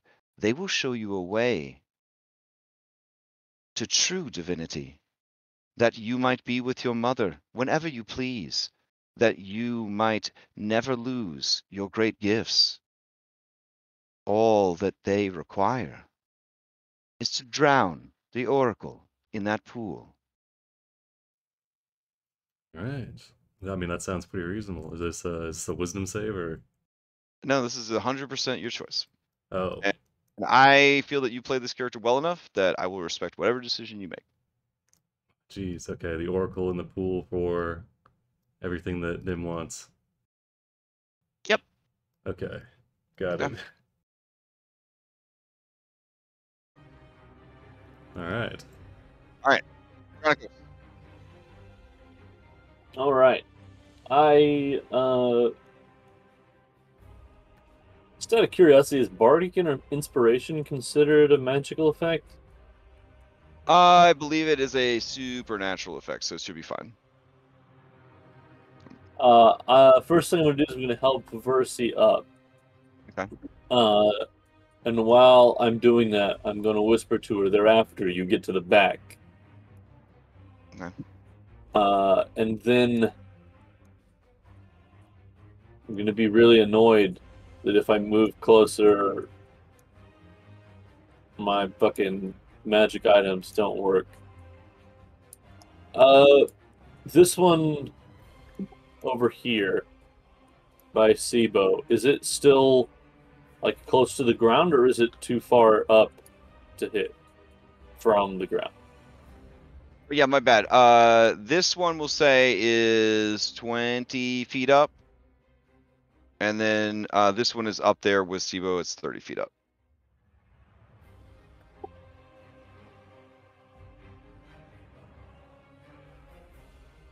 Does that answer your question, or? Yes. Okay. It's not the answer I wanted, but it does answer my question. Okay. Fair.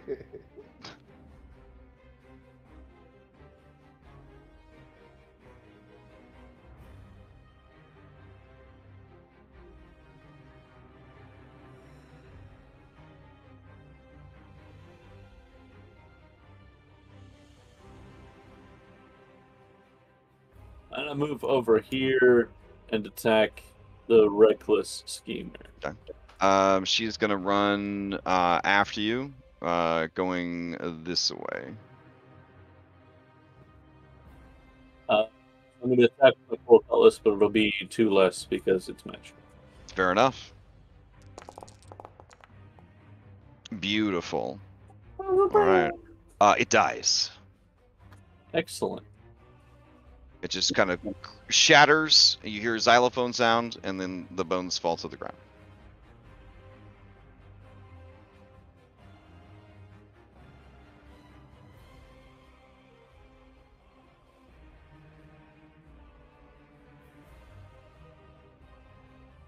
Fuck! Can't move close enough to hit this one. Javelin.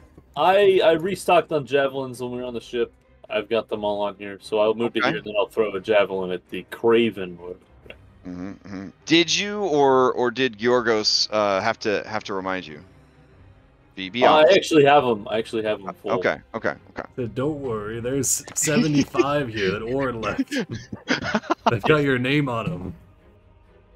26 definitely hits.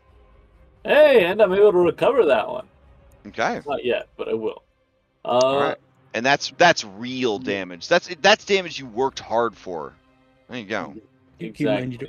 Okay. Yeah, you're fine. I was gonna say, All right. keep in mind that the bless is not working. Okay. 8 damage. Yeah, I think that'll be it. Okay. I actually have an idea. I have a question, I guess. Mm-hmm. So Elpis disappeared when he's right there, right?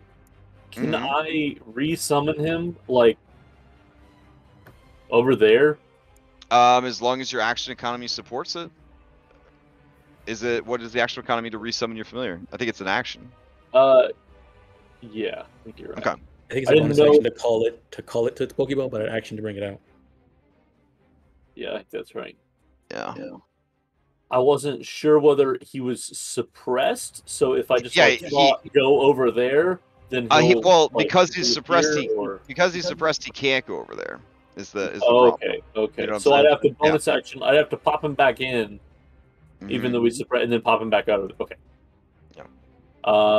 I will check action economy on that, and if I can, I'll pop him back in. If I can't, that's fine. And then we'll move to whoever's next. Sure. I was the end of round, though, right? No, there's one more bony boy. So. All right, I will pass to the boner boy. All right. As boner boy is rising up, Craven Woestrider is going to take a third bite on Julian. Julian is full of luck and magic. He is a delicacy. So here we go. Mana draining bite. I guess it's still an advantage because the round hasn't ended. Yeah, it's not my turn yet. So 26 for 18 piercing, actually 22 piercing, and then 19 psychic. And it eats another spell slot.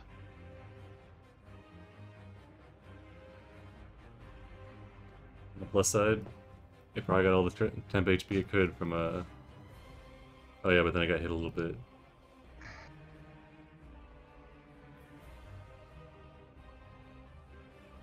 Okay. You'll be able to steal Julian, at least. I think Transplanted is still in round 1. Yeah, it's still round 1. But it's probably going to bite Nim, though, and then Nim can steal. All right. It is going to slither past Nim. Ah, jeez. Towards Maya. All right, Maya. It is going to try and constrict you. Here we go.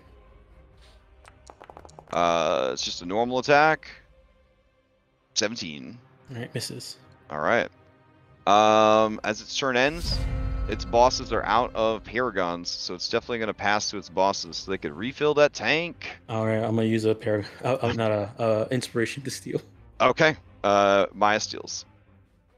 Thought you were gonna reveal you had Paragon actions now. The Queen of Themis. Goddamn! All right. I mean, if you had taken the job full time, obviously, but yeah. Make a new character and then make make Maya a B team member. Ooh. Okay, let's see here. Alrighty. Currently, right now, I'm suppressed, right? Yeah. You're definitely. Okay. Yep.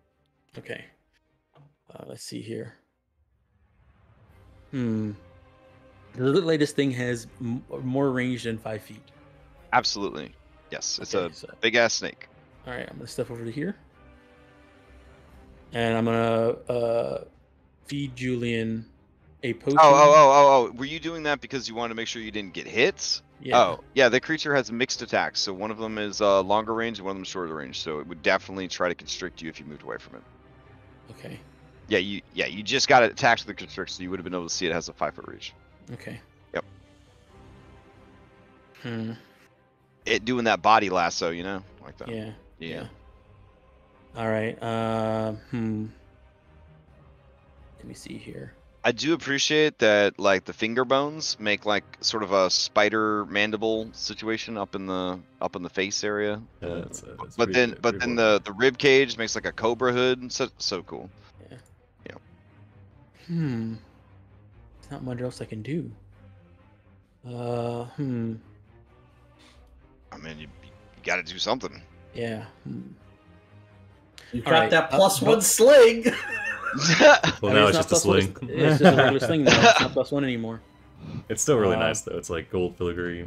The worst thing ever, Sibo. All your residuum is just beautiful sparkle sand. It's all right. sugar. Wait, No, hold on. It's actually just if cocaine it's not now. a +1 sling Oh anymore, wait, did then that Sibo ever means... do his held action when I did my thing? It fizzled out.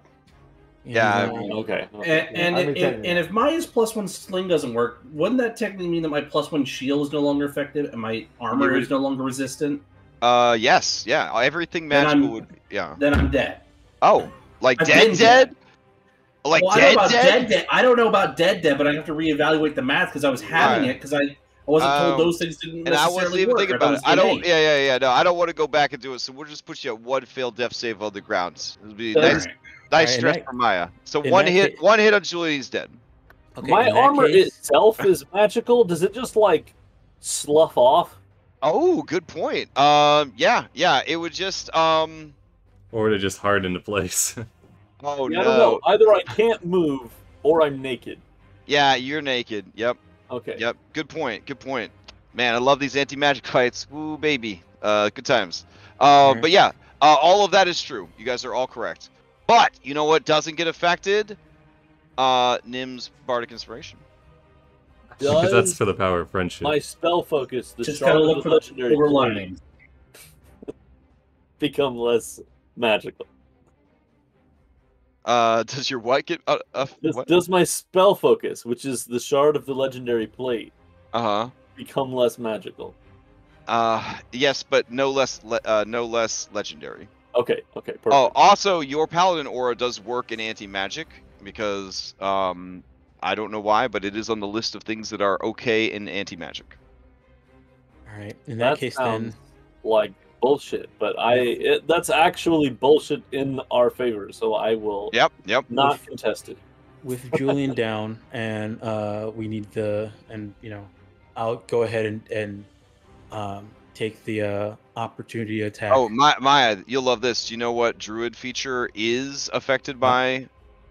Is affected or isn't? But is affected. Druid's wild shape. It is affected. Yep, because it has the words to magically assume the shape. Okay. Yep.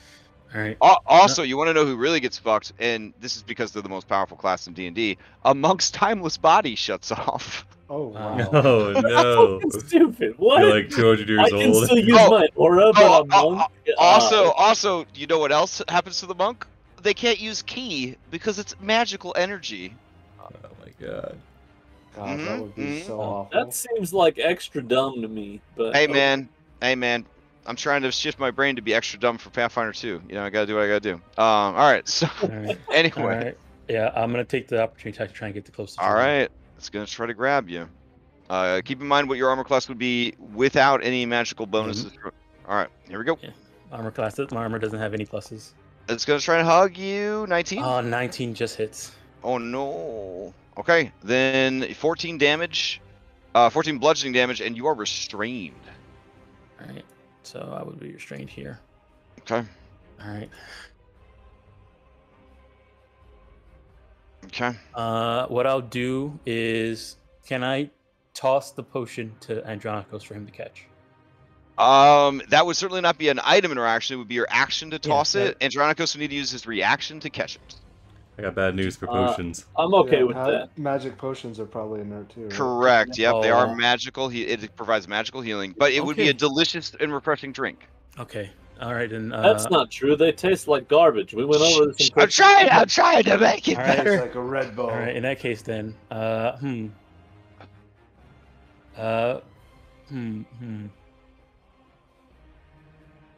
Okay, can I do a bonus action knowledge check to see if I can figure out what this prismatic light is doing?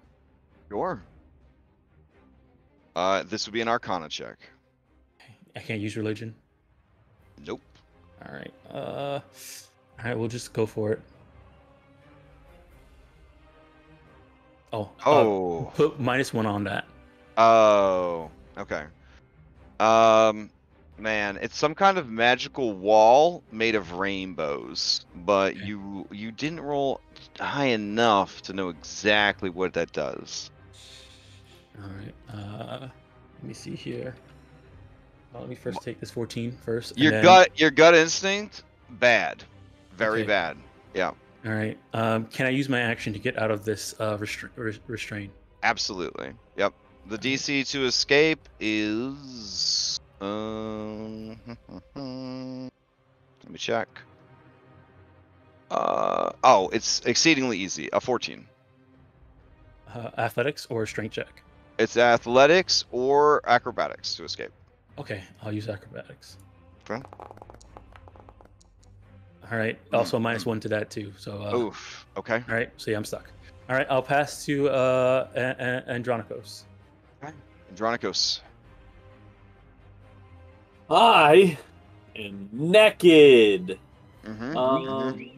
I guess we should keep track of where your armor would have fallen off, right? I guess, like when you first got affected by it, so somewhere around here. There. Yeah. Here. No, I was in between Elpis and Nim when that. Oh, okay. Okay. So it would be in that spot right there. All right. So there's like just this like mercury puddle of bronze. Yep. Yeah. Yep. Okay. There we go. Okay. Andronicus, you dropped something. All right. So Maya, you're passing to Andronicos. Nobody His got damaged. pants. All right. So Nikki Andronicos, what are you gonna do? Well, you're still wearing like your He-Man underpants, right? This Probably. is Agent Greaser. Like, you don't go around with your fish stick area just exposed and covered in metal, do you? Oh, the chafing I on mean, that. probably not. No. Oh, okay. All right. I always picture you as like a 1980s like He-Man character, you know? Like, No, that's fair. yeah, okay. I was like, God, I'm gonna have to cancel a lot of fan art if that's wrong, but okay. I'm gonna have to update a lot of fan art. Yeah. Hey, it's easier to remove a dick than to add one. Sage words. Insert. That's what she said. Joke here. All right, What as exactly are we I'm gonna go to inserting? here, moving and dashing, and drag Julian with me, with the goal of ending with Julian. okay, this creature does not have a reaction. This creature does. As you move away from it, you realize it has a 10-foot reach with its God damn it. I was long, afraid of that. long ass horse arms. Horse so arms. Here we go. This is 12. I'm 13. Oh fuck! God damn it! +1 from my fucking magic shield. I'm at 12. Oh, No. Okay. I'm surprised Nim hasn't posted the Tony Stark lecturing Spider-Man meme that if you're nothing without your magic, then you shouldn't have had your magic in the first place. Bardic I inspiration. was gonna wait till he really Oh, started. you do have Bardic Inspiration, so we Well, pointed that yeah, out. that But it's doesn't- not cutting words, so yeah. I think that might be a Tosh's thing, being able to use it as a cutting words. I think that's lore bard thing. You can't use it. Yeah, I think it's only a lore bar. Yeah, Pretty yeah. sure. No, there Yeah, is yeah. one that lets you raise AC, I think, but it's specific to that college. So, all right. Anyways, Yeah, I don't know. it hits you, I guess, for 12. Yeah. All right. So, Julian with me. do you have over- any? Oh, you get a There. misfortune. There you go. I'll put it for you. Don't worry. All right. You can use that bardic on damage, but yeah, or healing, but not on AC for my thing at least. Interesting. Wait, why do I get a stack of misfortune? Because it That's hits what it you. does when it hits you. Anytime these creatures hit you with their claws, you gain a stack of misfortune, and they get a stack of lucky. I mean, in these games, the bonus doesn't stack, but you just have that much misfortune stacking up. So, like, even if you were to get lucky, it's going to be pretty hard to get away if you've been clawed over and over again. It's almost like these creatures are designed to abuse the mechanics of luck and magic and fate and all that. This is why the fates must be destroyed. I These mean, abominations. Julian, move your token. yeah. Oh, so you Over drag here. Julian to here? All right. And you're not moving at half speed or anything, or are you dashing? No, I had to dash. Okay. And then how did you grapple him with your action economy? I just fucking kicked him. I didn't think about that. All right. So you would have Well, moved half. I'm dead now if I got kicked by him. Yeah, I for mean, it. Gently, non-lethal Alright. kick. so I guess retrace your journey with only 15 feet of movement. You could bring him back here and throw him into the rainbow. Oh, I see. You're going towards the pool. Checks out. Okay. Yeah, I'd get to right here then. So I'll put Julian right there. Okay. Poor Julian, just dragged all over the place. All right. Nothing got damaged. Who do you pass to?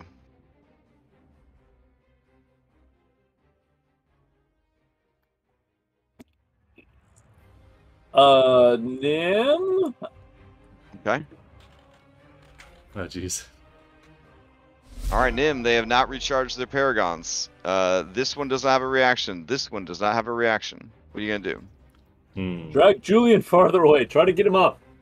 Nim, you do not have any of your magical abilities. Oh, I thought it was because they're 30 feet up. I thought it was just out of it. Oh, you're right. Because that one's up and that one's up. Hey, Nim, can you come into secret chat real quick? Yeah, that's something I was gonna message you. Hey, What's there's up? about to be a big ass plot reveal if you get tagged by any of these Yeah, ores. yeah, I know. You watch Julian out of the aura. What are you gonna do? I don't know. I mean, it might just happen. I mean, I 'Cause think it's you gonna are, be that. you are technically magically concealed, yeah? Yeah. Your appearance, yeah. Yeah, we're over time, so we can cliffhanger it. Oh, do you want to cliffhanger it on the transformation or? Oh, all right, yeah, let's do it. Okay.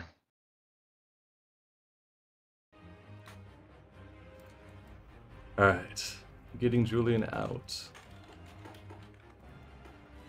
Okay. Nim looking around, seeing all these things going in, seeing Julian go down. It's not a coward, not a coward, not a coward, and is gonna rush in towards Julian. As you move into the anti-magic aura, the very high-level magics that you use to disguise yourself are stripped away.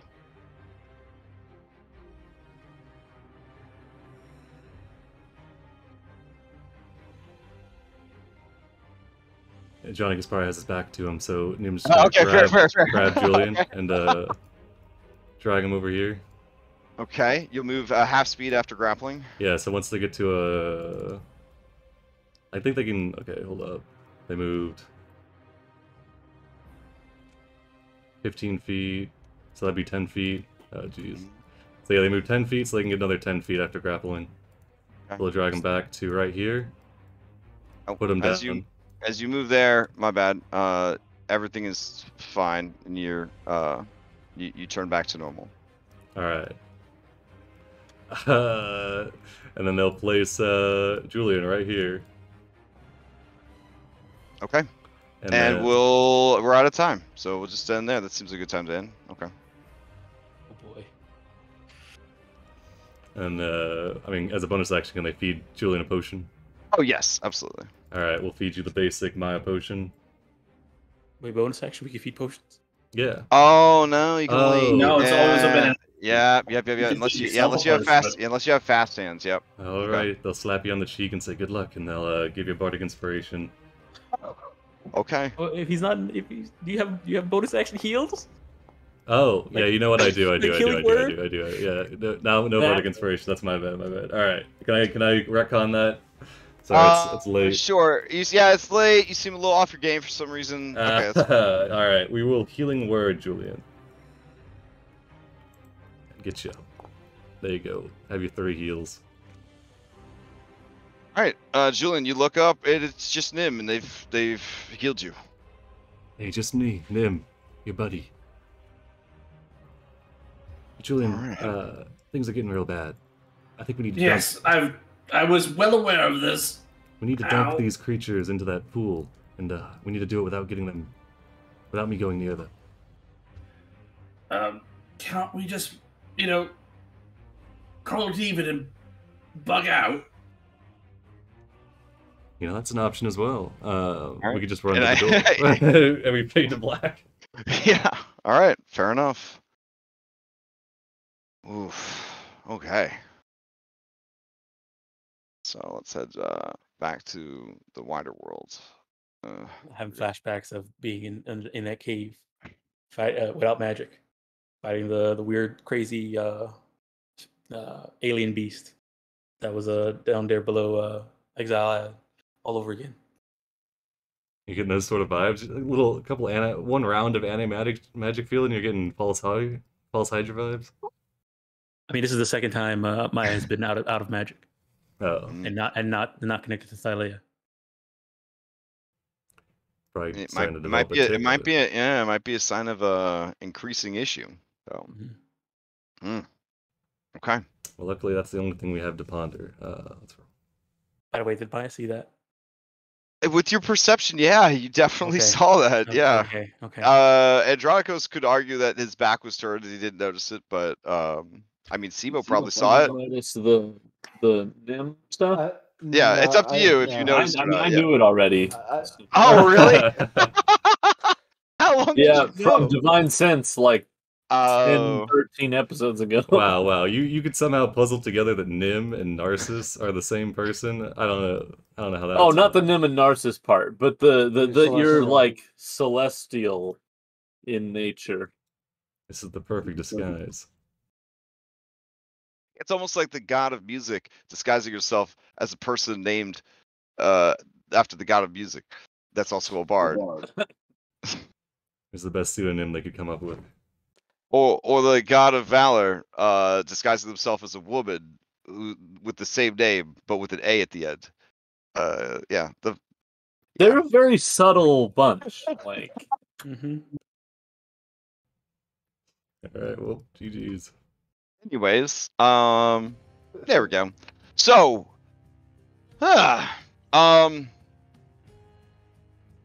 you've made it to the entrance to the Cavern of the Fates. Unless these are just false guardians, wouldn't that be some shit?